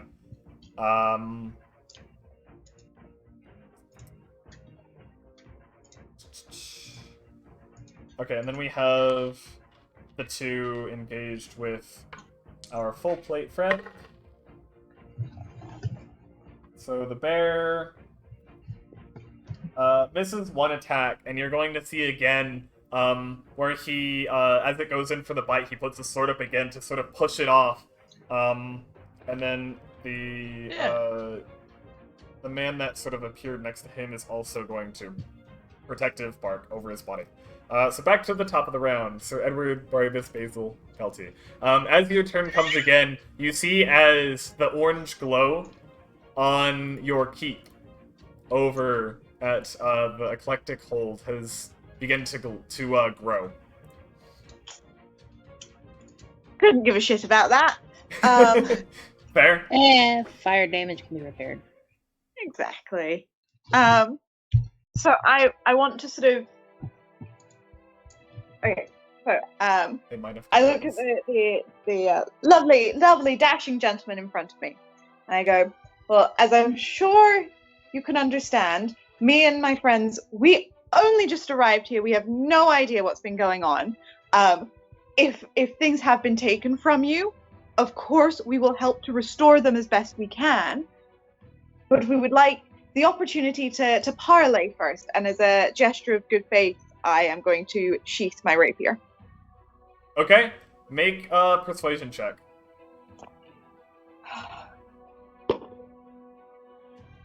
That's going to be a 23. A 23, okay. Okay. Alright. Is that it for your turn then? But yeah, that is. Tathlin, it's your turn. Yeah, Tathlin, as a symbol of, his goodwill, he's like, maybe if we knew what was going on, we could discuss this better and return whatever the hell they took or destroyed of yours or whatever. I don't know. I just, we can solve this without too much more arson. And then as a good faith, he puts his wand away. And he goes, "Come here, pest." And for his weasel, who he named after Pest. Mhm. But yeah, my tail swishes a bit, and I'm like, oh wait. Yeah, I go. He doesn't even specify. He goes, "Come here, Pest," and his weasel starts coming towards him, and that's his turn. Okay. You do notice as your weasel comes in and returns to you, it does seem to catch the eyes of the druid that is currently engaged with Sir Edward Baribus Basil Fulty. And he notices it sort of crawl up onto your shoulder. To our dwarven friend, he's going to make 2 attacks. Yeah. Oh, I'm gonna stab the dwarf if he doesn't get his shit together, I swear to God. Yeah, he is going to attack the other bear that he's still engaged with. And he's still blessed.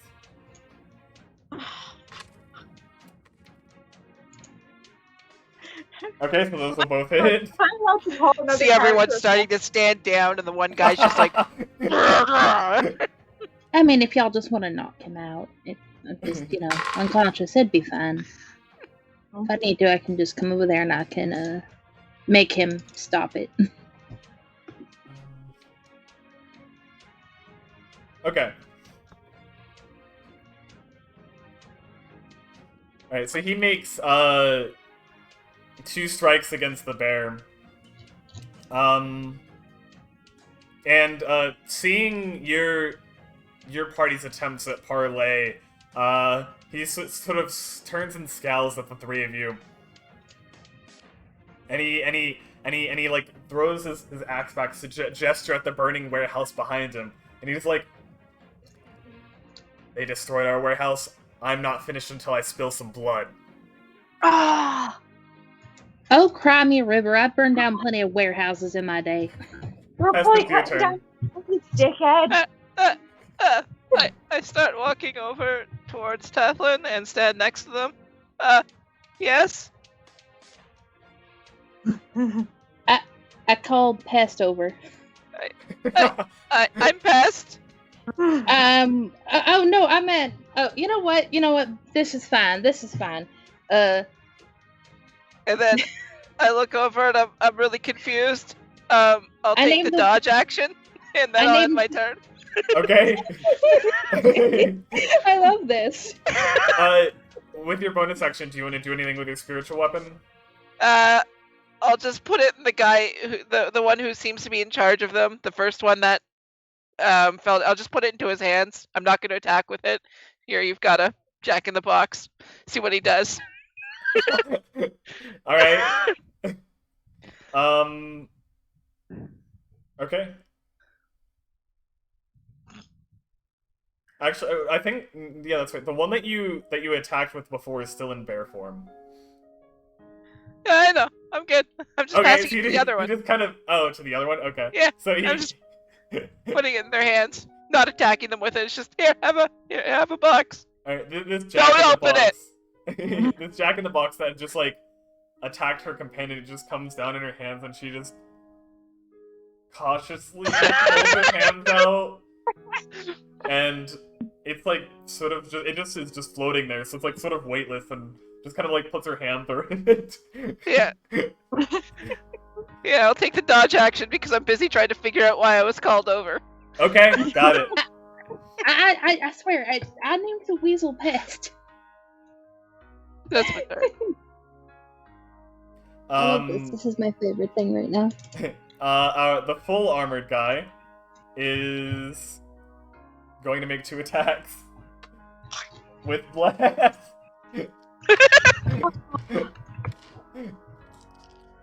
Because you're still concentrating on that. 100%. Yeah, I know what I'm doing. Those will both hit. So attacking the other bear that he's engaged with. Oh jeez, where did that go? There it is.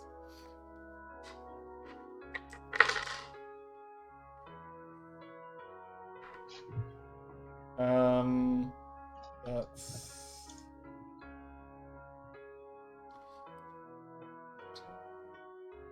okay.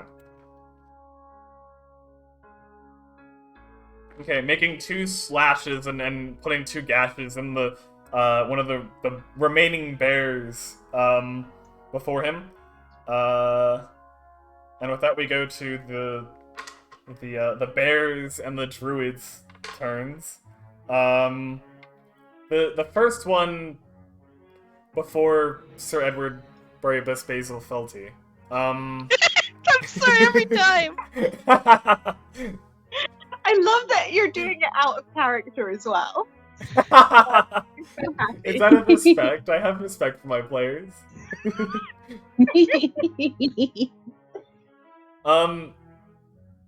He still looks cautious of you. And, I mean, I don't blame him. We've got a dwarf swinging axes at this guy still. he looks a little confused. I will be putting an end to the dwarf doing that very soon. It's like, you need to decide whose side you're on quickly. And then he is going to...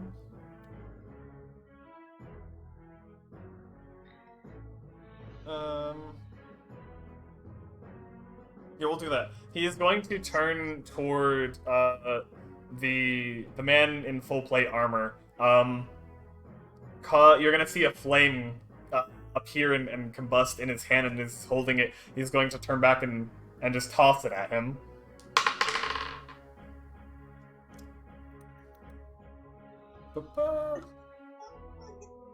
So that'll hit, actually.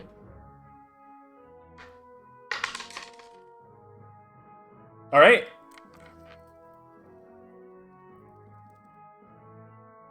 So you see, as the fire hits him, it sort of splashes across, and the flames curl over his armor, leaving like a blackened spot over his chest plate. Then the rest of the druids have their turn. The other 2 that are engaged with him, you see the one still in druid form, sort of crack at him with its staff, but it just sort of like bounces off of his heavy plate armor. And then the bear coming at him, he just pushes it to the side, and the bite will hit though with a natural 20.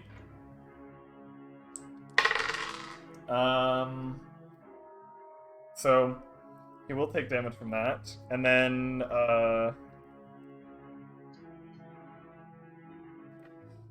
the two attacking our dwarf. Let's see. Okay. A swing and a miss with the one with the staff, and from the one that's still in bear form. And it's off my desk again. Hooray. That'll also miss. You see him bring up his shield and just sort of like put it in the way of the maw of this bear that's coming and trying to bite into him, and it can't get past that just wooden shield that he's holding. Back to the top of the round, Sir Edward Barbus Basil Fulty. Okay, so I have a question about turns. If I were to ask a very, very quick question, would I be able to get an answer within this turn? Sure, yeah. If it's like a simple question that wouldn't, like if it was something that would like give it like a simple answer, then yeah, that's fine. Okay, so I'm indicating the man in plate and the dwarf, and I want to ask, if I can get them to sheath their weapons, can we talk?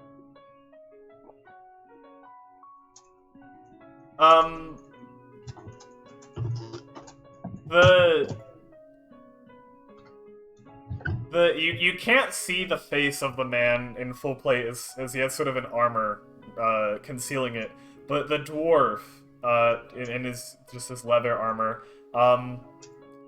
you can see like the sweat dripping down his face, and he looks furious.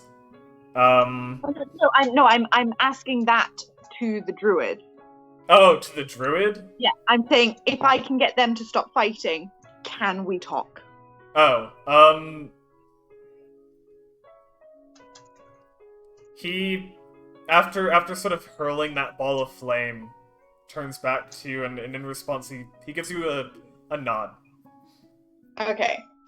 Which one's closer to me, the man in plate or the dwarf? About the same, since you had put yourself right in between them.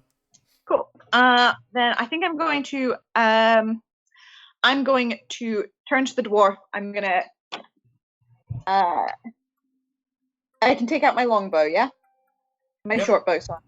Mm-hmm. Cool. I'm gonna take that out, notch an arrow, and point it directly at him, and I'm saying, we are going to talk like civilized people. Okay.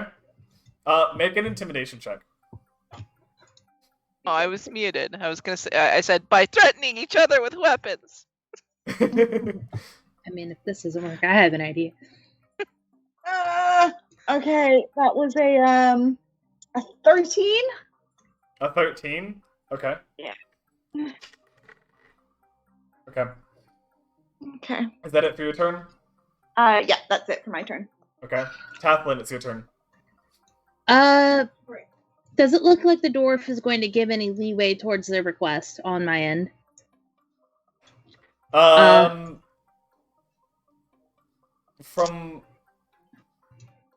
at this point, since he hasn't responded, it's kind of hard to tell. You can make an insight check if you'd like to. That's my action, though. It would be your action, yes. I have something. I had an idea, but,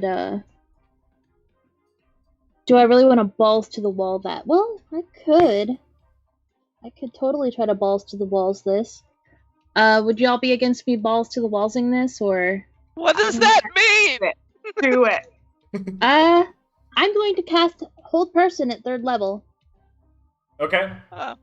That works. Let me open it up for 3rd, Hold Person.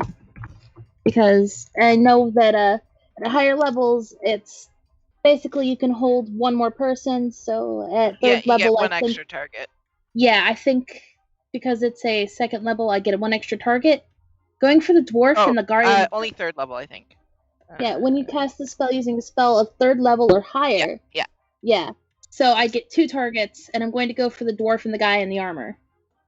Okay, got it. And they need to make a DC 15. I think it's a wisdom save. It is a wisdom Yeah. save. Yes. Yeah. Alright, so both of them will make a wisdom saving throw then. Got it. So we'll start Do you with think the odd is dwarf. amazing? Okay, that's the modifier. Okay, and then the human. And okay, they both fail. Huh. All right, yeah. And I'm going to say, and now we are going to talk. I mean, they technically can't talk while they're held, I think. Yes, well, All right. just being. And Let I'll- me check. So it's the paralyzed Yeah. status effect. Just yeah, let's see. Paralyzed for the duration at the end of its turn. Paralyzed. paralyzed Incapacitated, creatures can't move or speak. Yep, so they cannot speak while they're paralyzed. Okay. So Alright. they will listen. Yeah. So they will listen. And now we're going to talk, and you will listen. Alright. So sort of in the middle of this fight, their bodies tense up and they find their muscles unresponsive. They're completely unable to move. So my first question, why did you call me over here? Oh, I was talking to the weasel, but you know. I mean, people have called me. No, I get what you're saying now. All right, okay. I'll move 5 feet away from you because I was like right in your face. Oh no, you don't have that. You know what? That's fine. It's fine. So are we talking? Yeah. Yeah. We got them to stop attacking, so maybe. I will say, because they can repeat the saving throw on their turns, that we can't break initiative. Quite Yeah, That's fair. That's fine. yet. That is my turn though. Okay. Up next is the dwarf. So, as he can't do anything for his turn, at the end of his turn, he can make another wisdom save. And that is a 4. So, Pest, your turn. I'm gonna hold a level 1 command for if I see any of them try to, like if they break their hold person, the other one. Okay. Is that all you'd like to do? And that's, yeah. Okay, got it. So you're holding command. We come to the human's turn. Nope. I'm not rolling high enough. So, there's still. I will say, they do have bless. No. That is true. Hold on, I need to They roll do for that. technically get a D4. Alright.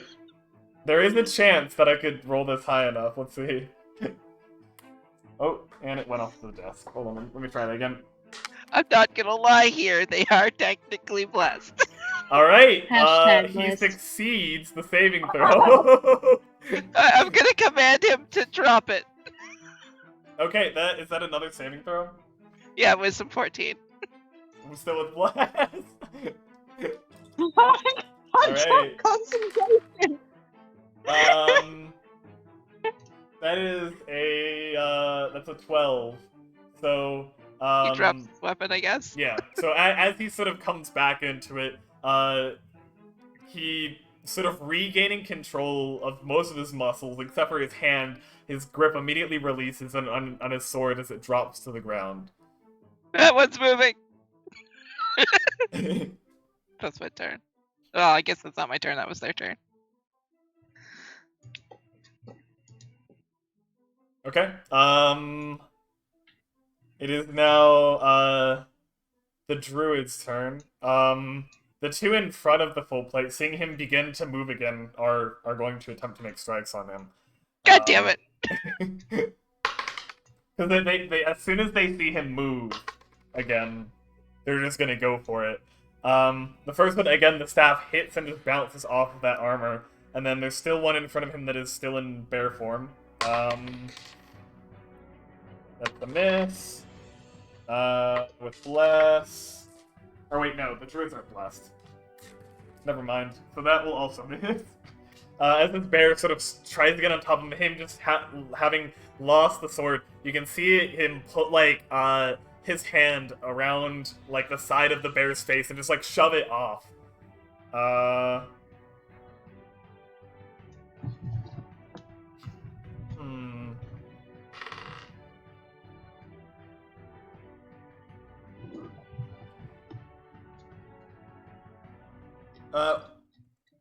one of the druid that is in front of the dwarf, who is still paralyzed.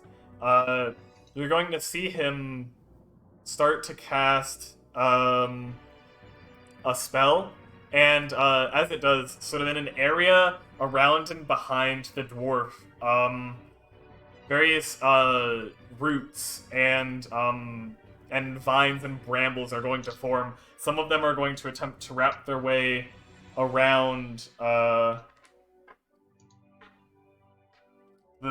dwarf, and automatically feel strengthened. Yep. Okay. So you're gonna see as the some of the vines wrap their way around his body, as he cannot move.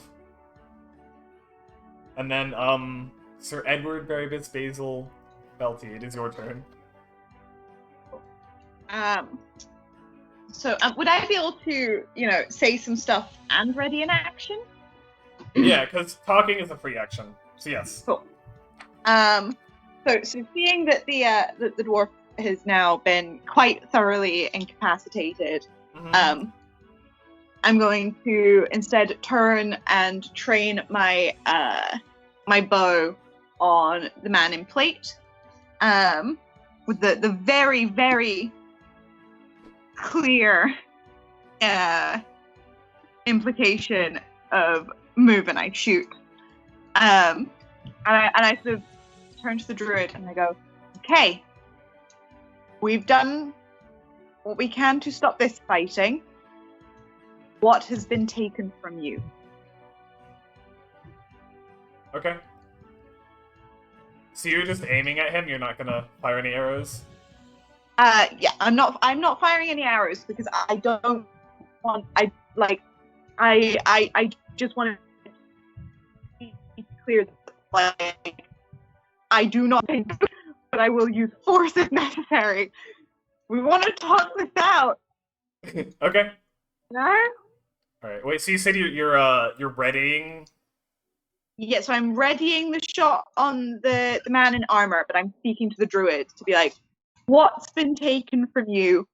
How can we how can we reach an equitable solution? Gotcha. I just needed. What's the condition for making your attack? If he goes for a weapon. Okay, got it. Okay. Kathleen, you're up. All right. He's going to ask if we got him. He good? Can I drop what I've got going on, or do you think I should keep it up? Okay. Is that it? No. He's asking free action if he should drop the spell. That one's still pretty angry. I think they're in rage. I don't think I have leeway over the one that's angry. Yeah, right now you're only holding the dwarf.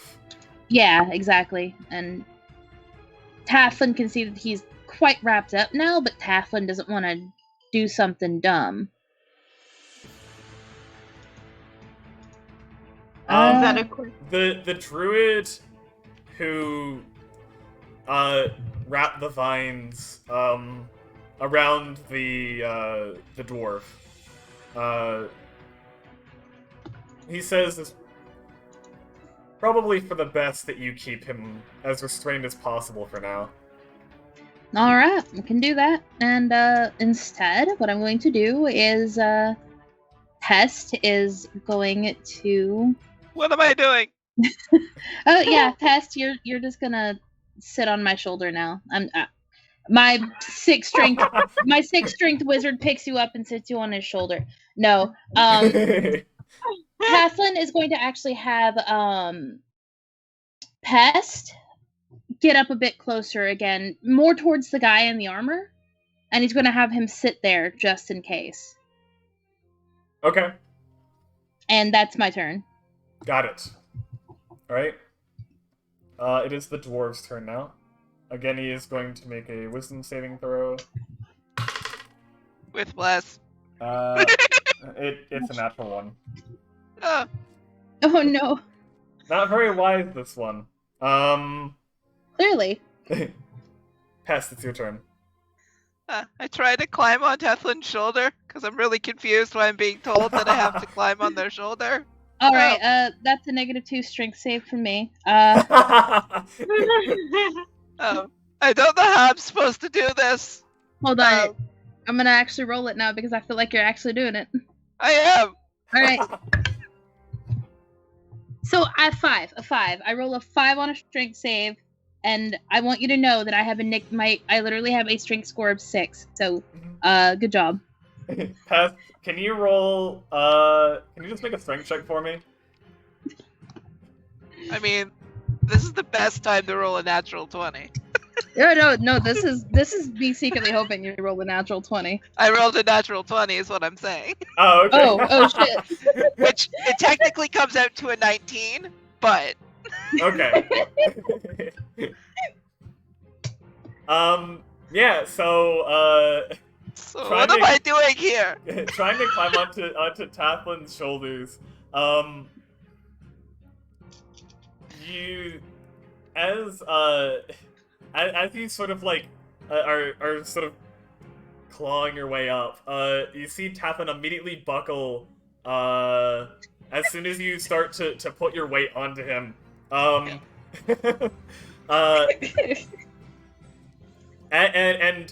you sort of like propping yourself up on one leg, hop, and then put your entire body like holding onto his back to try to like lift yourself up onto his shoulders. And as soon as you do, Tathlin goes face first into the dirt.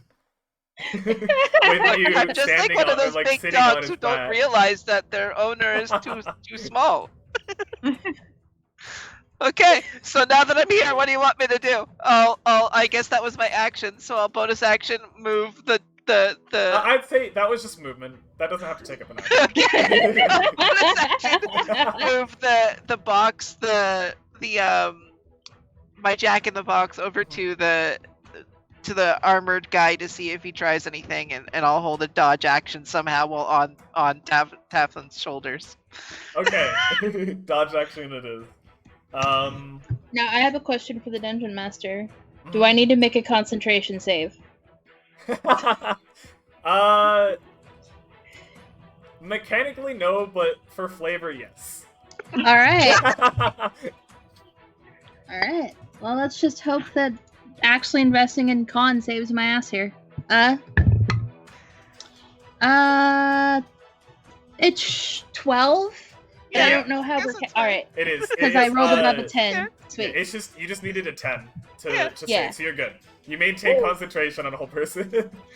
Baller. Alright. They are prone now, though, right? Yes, Tathlin is Okay, prone, perfect. and you were on top of him, so. Yeah. Perfect. It's exactly what I thought would happen. No, it's totally fair. Alright, if that's the end of your turn, then the full plate guy is he at first looks like he's going to go for his sword, but then for my guinea pig. Yeah, I can hear the guinea pig. It's her dinner time. Totally fine. No worries at all. Seeing Sir Edward Barbius Basil Fulty aiming your bow at him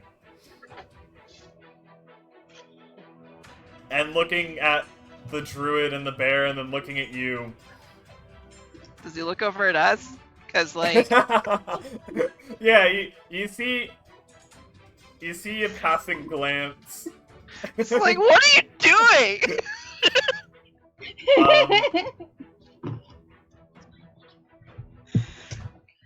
And he's seeing like his druid friend Adian wrapped up and still paralyzed by magic.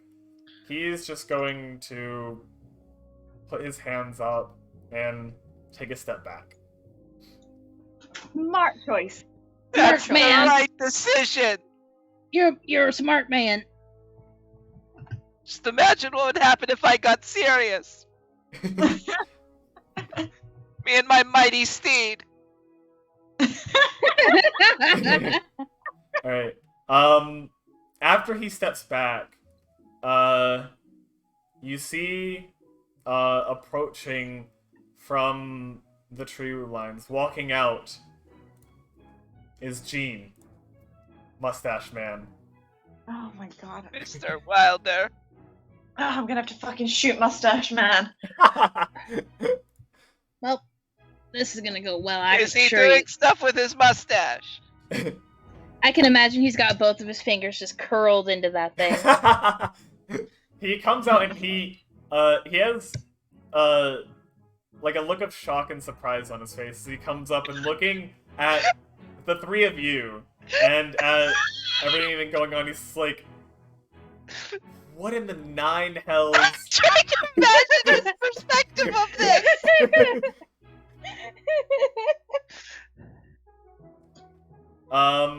And yeah, that'll be his turn. I'm best. Sir Edward Barbius Basil Faulty, it's your turn.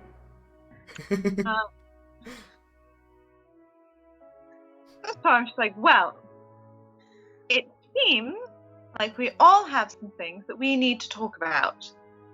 So, let's all sit down. Mr. Mustache, do you have tea?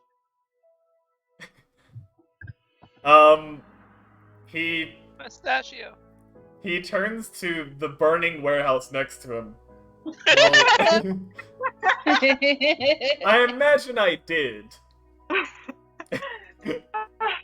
Well, I'm afraid it's all been brewed, unfortunately. Have you ever heard of how Black Sang Sushan came to be? Because that involved fire.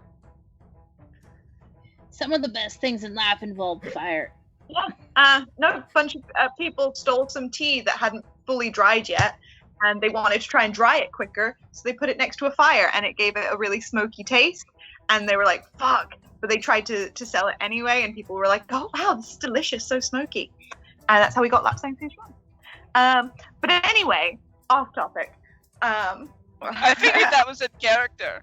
Like, I actually thought that was in character. yeah, I felt that was all in character. That felt in character. Actual story, actual true fact. Anyway, no matter, I couldn't have drank it anyway, it was more for the aesthetic. Mr. Mustache and, I'm sorry, I don't quite know your name, but I'm sure that we will get to know each other quite well. Let's have a chat, figure out where the miscommunication has happened, and sort it all out, yes? Alright. This is all with my bow still. You're the most intimidating person out of the three of us. I'm just letting you know. It's probably best that you have your weapon out.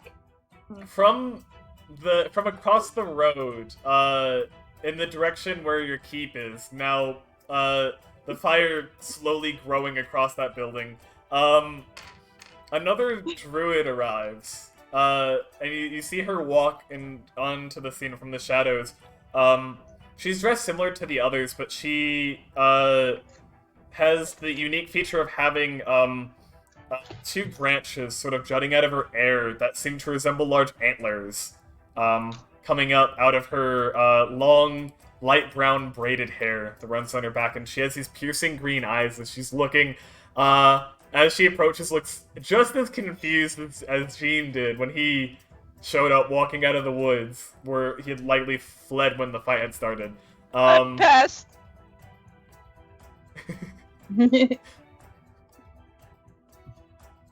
Oh no, she's cute and I look bad. Alright, This is my mighty steed. Good idea, ma'am. Taflin. Taflin, it's your turn now. Taflin would usually try to get up because he's prone, but he's prone with something he cannot lift sitting on top of him. Yeah, probably. Yeah. I mean, you could try to get up, and I'll say, because usually getting up from being prone just calls movement, but I am gonna make you make another strength check if you do. Yeah, he's gonna try, and I'm gonna make that strength check. Okay. At a 9. A 9? Yeah, Tathlan, not very athletic. You try to lift yourself up, but with Pest on your back. With your legs. I'd imagine I pushed with my arms, and then just plop. Yeah, back into the dirt. And then just defeated, he puts a hand up, he waves, says, Pest, Yes? usually I don't mind when people sit on me, but I think this is a situation where I might have to ask you to get off. Okay. I'll wait till my turn, though. Yeah, that's fine. I thank you kindly. And yeah, that's my turn. Okay. All right. Our dwarven friend, still blessed, is going to attempt to make another wisdom saving throw. No. Still fails. Look, So- even when I am being squished into the ground. Still concentrating this and managing to prevent him from moving an inch. Oh yeah, if I can't move, he can't move. It's fair. Alright, Pest, it's your turn now. I will gently step off and be like, I'm sorry, I misunderstood this whole situation. You're fine. Hello, pretty lady. I assume you're the bird lady? The what lady? What did you say? Bird lady. Oh.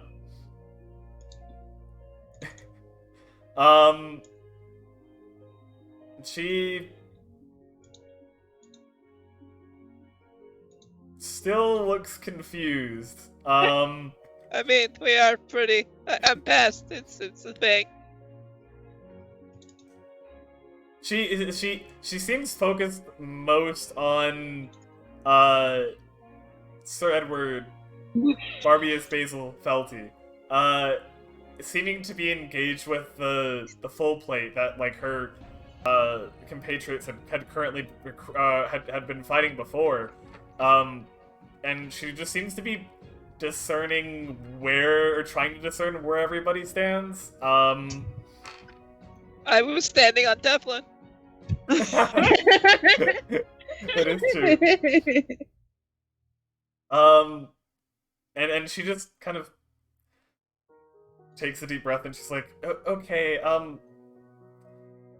I think we just need to figure out exactly what's going on here. Who are you three? Who are and That looking is a at very Sir good Edward, Baribus Basil Felty. That is a very good question indeed, my dear. I was about to say milady. No. Milady. Fedora. Yeah, the fedora. Now, the most curious thing happened last night, where we just sort of came here by way of a strange library. The gentleman over there told us that that keep was apparently ours, and then we heard tell from a raven, was it? Past? It was a raven, Oh, yeah. yeah, it's a pretty bird. Fabulous. We heard tell from a raven that this land was apparently already owned prior to these people attempting to settle down here. And then there was some arson. So I decided that we would stop all this arson around. I was gonna make the joke! Wow. Talk it out like civilized people. How does that sound? I was just also- gonna do that. I want to state that none of the arson was done by me this time. I feel like Right, Deadpool very when someone proud else of you. gets to swear out. Well, it doesn't seem like anyone is everyone is relatively unharmed. I don't see why we can't talk. I'm still really confused. You move into that and sort of looking back at your burning keep. See, I tried to ask if it was OSHA compliant, that I didn't get a reaction or a response. I mean, it does look like it's very flammable. I mean, Right, honestly, probably best that it's a do-over. I'm just saying that if it was, our keep and I was living there, it was going to catch fire either way. It was also haunted. But then not haunted once Sir Edward Barabbas Basil Feltry left, and then haunted again once they re-entered. It's a very... We have our very own haunting. very situational, very, And now your forest is haunted. Mm-hmm. yeah, technically. Yep, right there. Yep. Okay, she's still...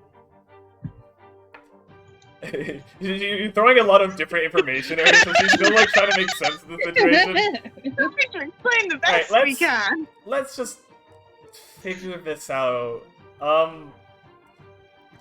Let's start with this. Why did you people come here and start destroying our forest? Well, We didn't. It was Mr. Wilder over there. Gene Wilder, that guy. Arwen, if you don't mind, and I'm sorry, I don't believe I didn't think there was anyone else on this land. She looks frustrated.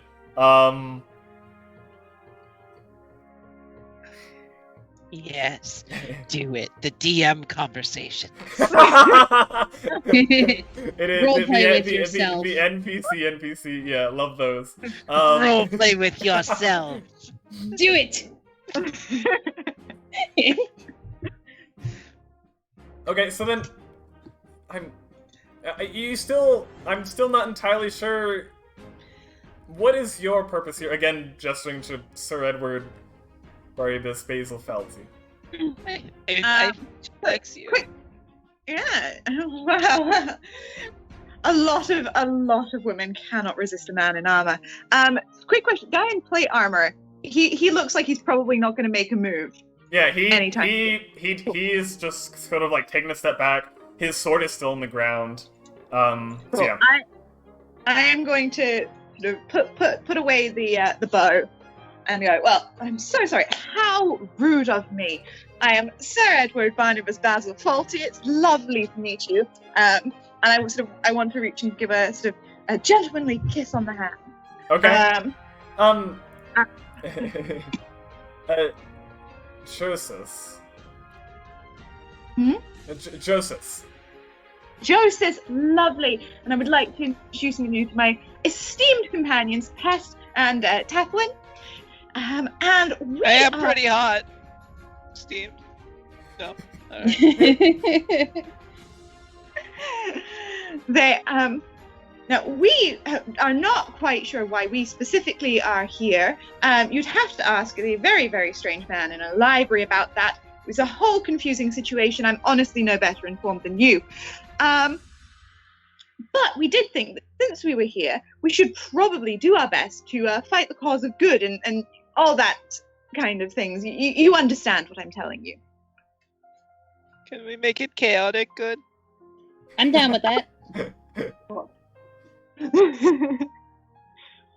Okay. And then who are you exactly? Looking over at Jean. And he walks up to her, puts out his hand. Jean Owen, at your service. An enterprising sort looking to start an establishment, a bit of a village town here. Was the plan, but again, I thought that this land was uninhabited. by nothing but wild beasts. So we simply thought to settle down, and yeah, I guess that we seem to have been a bit mistaken. There was a bit of a misunderstanding. She just looks at his hand and doesn't take it. I'm sorry, but you're not welcome here. You're much too close to our home. We can't have you settling here. We can't have you destroying our forests.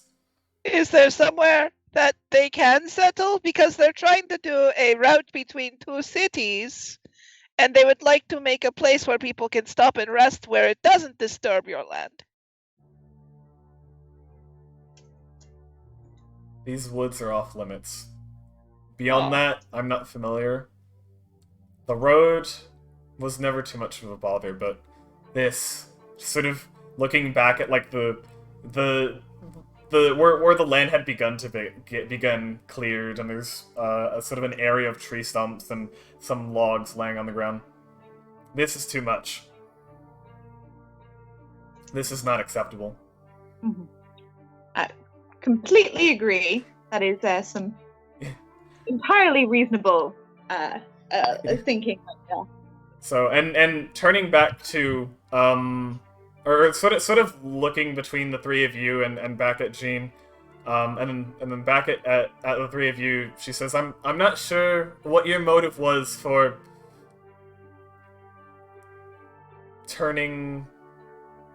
helping our cause. I am grateful, but I'm still going to have to ask you to leave.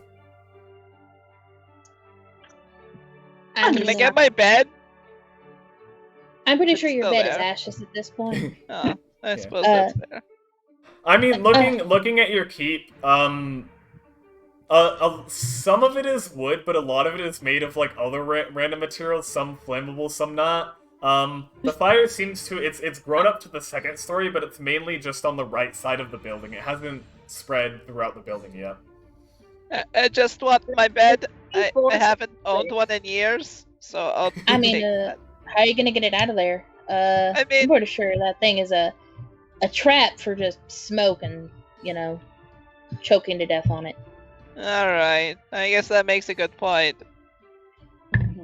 That does bring up, I mean, If- how big is the bed? Because I don't need to breathe technically. I could That's maybe true. go in. And You get could go in oh, there yeah, and that get is it. true. Yeah, that's it. Yeah, that's fair.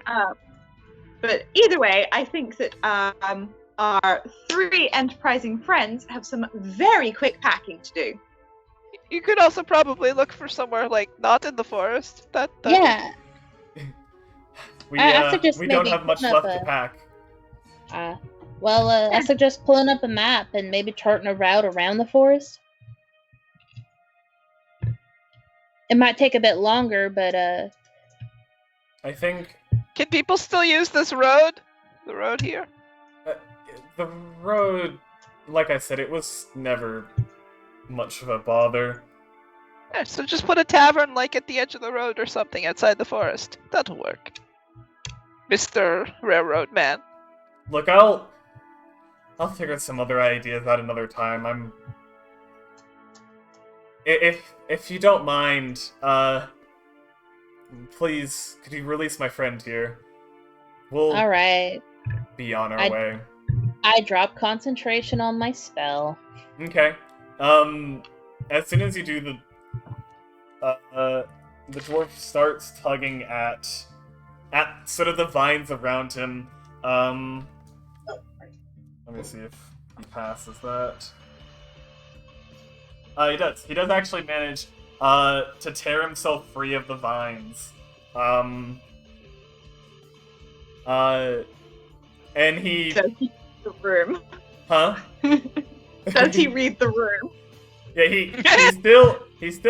doesn't like go for a strike. Like he's not foolish enough at this point because he knows that pretty much everyone would be against him if he did. So he sort of rips it free and then walks his way out of the vines with some of the brambles still sort of tugging at his ankles, and steps out of that area that had sort of been overgrown. he turns and spits at the druid who had cast the vines, the entangle on him, and then, without saying anything else, just starts walking down the road away. What a delightful fellow. Jean, again, he turns to the three of you and he's like, I'm really sorry about this, but I think we should... I shall make my way now. Farewell. And turns and sort of jogs to catch up. Last question, is your mustache real? He stops and turns. And then starts walking again. You see him like he licks his top lip a little bit as he's like stroking his mustache. Of course. Of course he would. And then yeah, he leaves. And then the last the full plate human sort of like his hands still kind of up. He just kind of like takes like a wide berth. He like waits a moment, just like looking at his sword. And then Pick up your sword, man. Take it with you. You can take your sword and go. You can pick it up. Before he does though, I'm gonna take out that bit of charcoal, and I'm going to approach and I'm going to say, before you go, turn around. I'm gonna put a little symbol of protection on you so that people who are seeing you travel know that you're just going on your way. It's no big deal. I'm not interested. All right, that's fair. I believe this does belong to you though, and he's gonna hand over the charcoal. Yeah. Can you distract him for a minute? Just for 1 minute. Yeah. So what I'll do is I want to walk over there and use chalk to write "kick me" on their back. That's what I was gonna do. Yeah, I know. Alright. Same minds. Alright. Make a sleight of hand check, Pest. I'll say with advantage. Oh, I don't need it. Okay. Rogues and sleight of hand is skilly. Well, no, I rolled a 17, so that's plus. It's only +2, so maybe I'll just roll a kid. No, okay, that was a 1. So yeah, 19. 19? Okay. So yeah, you managed to just with your chalk, right? Kick me on the back of his armor without him seeming to notice. And I have 5 Teflon. And then you walk around and high five Teflon. He takes the small pouch, just sort of like sticks it in a pocket, and then goes and carefully picks up his sword, tucks it in the sheath, and then like steps back and sort of with like a wide berth walks around the group and then joins the other two as they begin to make their way off in the middle of the night. That's what you were gonna do, right? That's what you were gonna do, Teflon? That was Yeah, that was exactly what I was gonna do. But perfect. Great minds. yeah, It's perfect. another high five. High five again. The druid woman, Joseph, now with the other three gone, she says, thank you again for your help. If it hadn't been for you, maybe we would have, it might have been a more difficult fight. We might have had lives lost. So I do appreciate what you've done for us, and I won't forget it. You're welcome. And I'm sure that people will appreciate the sign on his back as he's leaving. Oh yeah, I'm pretty sure there might be plenty of people who appreciate that. I think he'll get everything he deserves. I think he's going to get quite a kick out of it, personally. Yeah, I agree. Right in the pants. Okay. Well, I can't offer much in return. What I can do is I can promise that as you journey wherever you may find yourself heading next, while you are still within our woods, you will be safe. I can promise that. Oh, thank you. I won't burn anything down. Yeah, I won't either. Yeah, I appreciate that. And like as you say that, there's like a collapse. There's like the roof of the warehouse behind you like caves in, and there's like a big spray of embers sort of glittering into the night sky. I put my hands in the air. I cast prestidigitation on my hands, and I say, "I'm washing my hands of this one." Nice. I cast thaumaturgy to make just noise everywhere. just noise, nothing in particular. Yeah, just I'm like, oh, you're gonna do that? Fine. Noise. Noise. I do have a quick question though, 'cause I feel like we should probably also be on our way. Where about exactly are we? Oh, don't say it. Don't tell us. If you tell us where we are, that we lose half the fun. Okay. Look, Shall we pick a direction?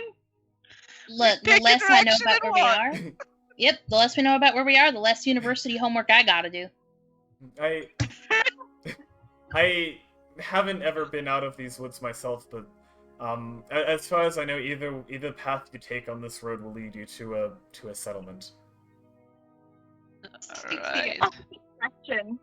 Those other guys took. Sorry, what was that? You missed. I You think- were roboting. Yeah. Yeah, the gentleman who may not be too happy. Oh, yeah. Which That's Yeah. direction did they go? They went sort of from like where you are on the side of the road with the warehouse. They went to the left. Okay, then we'll go the opposite. Let's go make some more friends. All right. Alright, before we go, y'all gonna put out those fires, right? Because if those spread to your forest, it ain't gonna matter what we did or what they did. Don't worry, we'll have that under control. Alright, I'm just making sure. I Fire appreciate spreads. We Oh, have. You can prevent forest fires. Hey, Yeah. reminds me why people seldom differ.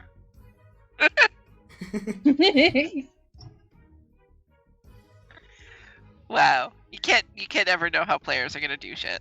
Yeah, absolutely. Right. So the three of you begin to make your way down the road. As the druids return, you can see some of them still maintaining the bear form that they had been fighting in. The other ones is like their skin begins to return to normal as like the bark recedes, and they turn and disappear off into the woods as you make your own way down the road. Making our way. I pick Pest up. The weasel, not Pest. Oh. The Alright. last time Pest tried to, I mean, I could attempt to pick Pest up, but I don't know how well that'd go considering. That's fine. That's fine. I'll just walk here. I'll just walk. I Yeah, don't- I could try and pick Pest up if you feel Uh, left out. All right. I'll take that. I'll take that. And I'm going to write "I'm hot" on their back because they said that no one can resist a man in armor. So Fair enough. I'm going to use prestidigitation on their back to put like a little prestidigitation. prestidigitation. Hell yeah! To put like a little a bit of smoke Mhm. above the words "I'm hot," Nice. Nice. and I Love just it. every once in a while I will low key just recast it to maintain it. Amazing. All right, awesome. And Mindful Sage, thank you for the follow. So as the three of you make your way down the road, Hi, Sage. as you travel for the next few days, occasionally you'll notice various different animals or their forest critter that seem to be watching you from a safe distance in the tree line or other things like that. Just watching over. Sometimes you'll see a bird, maybe a fox, a squirrel, or other just animals that just watching. And yeah, that's it. That is scene close. Yeehaw! I don't know how to. You don't have to go home, but you can't stay here now. Yeah, exactly. Get the heck out. So, well done. I wasn't sure how that would go because it was up to you, really, what decisions you would make as more information sort of revealed about the situation. That was really I interesting. mean, you gotta add a spoonful of chaos, so there's no point to it. Absolutely.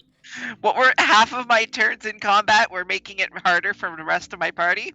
That is To be fair. You never even dropped the bless. You kept the bless the entire I just kept time. it going. I wanted to see what would happen.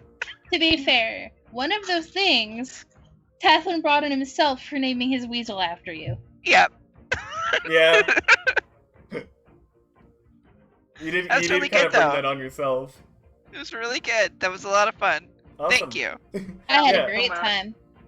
Yeah, I it was a super fun playing with all of you, and yeah, I again I tried to put a unique twist with like the sort of, you know, oh, maybe the people that we're fighting against aren't, you know, fighting just because they're trying to like kill us all, but Exactly. Yeah. it Also, was- the entire time, whenever you described the man and his mustache, I thought of Dick Dastardly from Wacky Races. That was the only thing that was on my mind every time his mustache came up was Dick Dastardly. Every the mustache is black and iconic. white film with trains and someone getting tied to train tracks is what I was. Yeah, you went straight for that right off the bat. Yeah, that was here. You're gonna tie someone to train tracks. I know you're sus. Let's be real, it would have been Tathlin. He can't fight off shit. Nice. Alright, Adonis Gamer, thank you for the follow and welcome. So before we Bye, wrap this Adonis! up, I just want to give the three of you a chance for any final thoughts and to plug your own stuff again, so that way everyone out there knows where they can find you online. So we will start again with Izzy, if you'd like to talk about your stuff. I am gonna grab my Google document again Mhm. because I wrote stuff. There we go. Yep. As I said earlier, I'm over on the Aldrich Academy stream. I will post it again every Sunday at 6:30 CST. We do a game based on the visual novel that I've been developing. So if you're interested in visual novels, you can also go and check out the testing for that through our Patreon. And you can see a stream based on it. It's a lot of fun. Awesome. And thanks for coming in and playing for the first time on the stream. It was a blast. Pest was a very interesting character to have. I adored in this Pest. one shot. Can you imagine is great. 40 sessions of that character at 5 hours each session? I would be Love so happy. Because that's what happened. Alright. And Nani, or should I say, just to get that tongue twister out one last time, Sir Edward Barabas Basil Felty. Basil. If you'd like to talk about your stuff. First off, thank you so much. I am always so excited at any game where there's a kind of a end to combat that isn't one side killed everyone on the other side. That always makes me so happy. I find it really fun. So anyway, you can find me on TikTok and on Twitter as NonnyPlot. You can find me playing one-shots Sunday at 6:30 UK time at DragonWheel00 on Twitch. And yeah, that is stuff. Thank you so much for having me on tonight. Yeah, Nani, it's always a pleasure. You're welcome anytime. His past also welcome anytime. Absolutely. Pest is never a pest. Yeah, Except I'm for when alright. Pest is. Right, and Raz? Alright, yeah, thank you for having me on. I've had a great time. If people want to follow me on Twitter and watch me scream into the void, that is Raspberry Dragon. And if people want to follow, again, the artist who commissioned the placeholder image that is me, because it's very cute, and that's art, and also art good, they can follow Eli at Lizard Tales on Twitter. And, yeah, those are in the thing, so. Awesome, yeah. all that's in the chat. For everyone out there, go show them some love and support because they took the time tonight to play some D&D with me and hang out over on my channel. They're all amazing, as you saw tonight. So yeah, go show them some love. To everyone out there who hung out with us and watched us through this adventure, thank you. Welcome to all everyone new that followed and helped me reach that 200 follower mark. That is super awesome, 200, and I really appreciate all of you. Hope to see you again on the channel sometime. I stream on Mondays and Thursdays at 7 p.m. Eastern. Every Monday and Thursday. Thursdays are always one-shots written by me, just like this one. Mondays do some other stuff like prep, world building, or just chatting. So feel free to stop by, and I hope to see you there. Thanks again, and I will see you next time. Goodbye! Bye! Bye.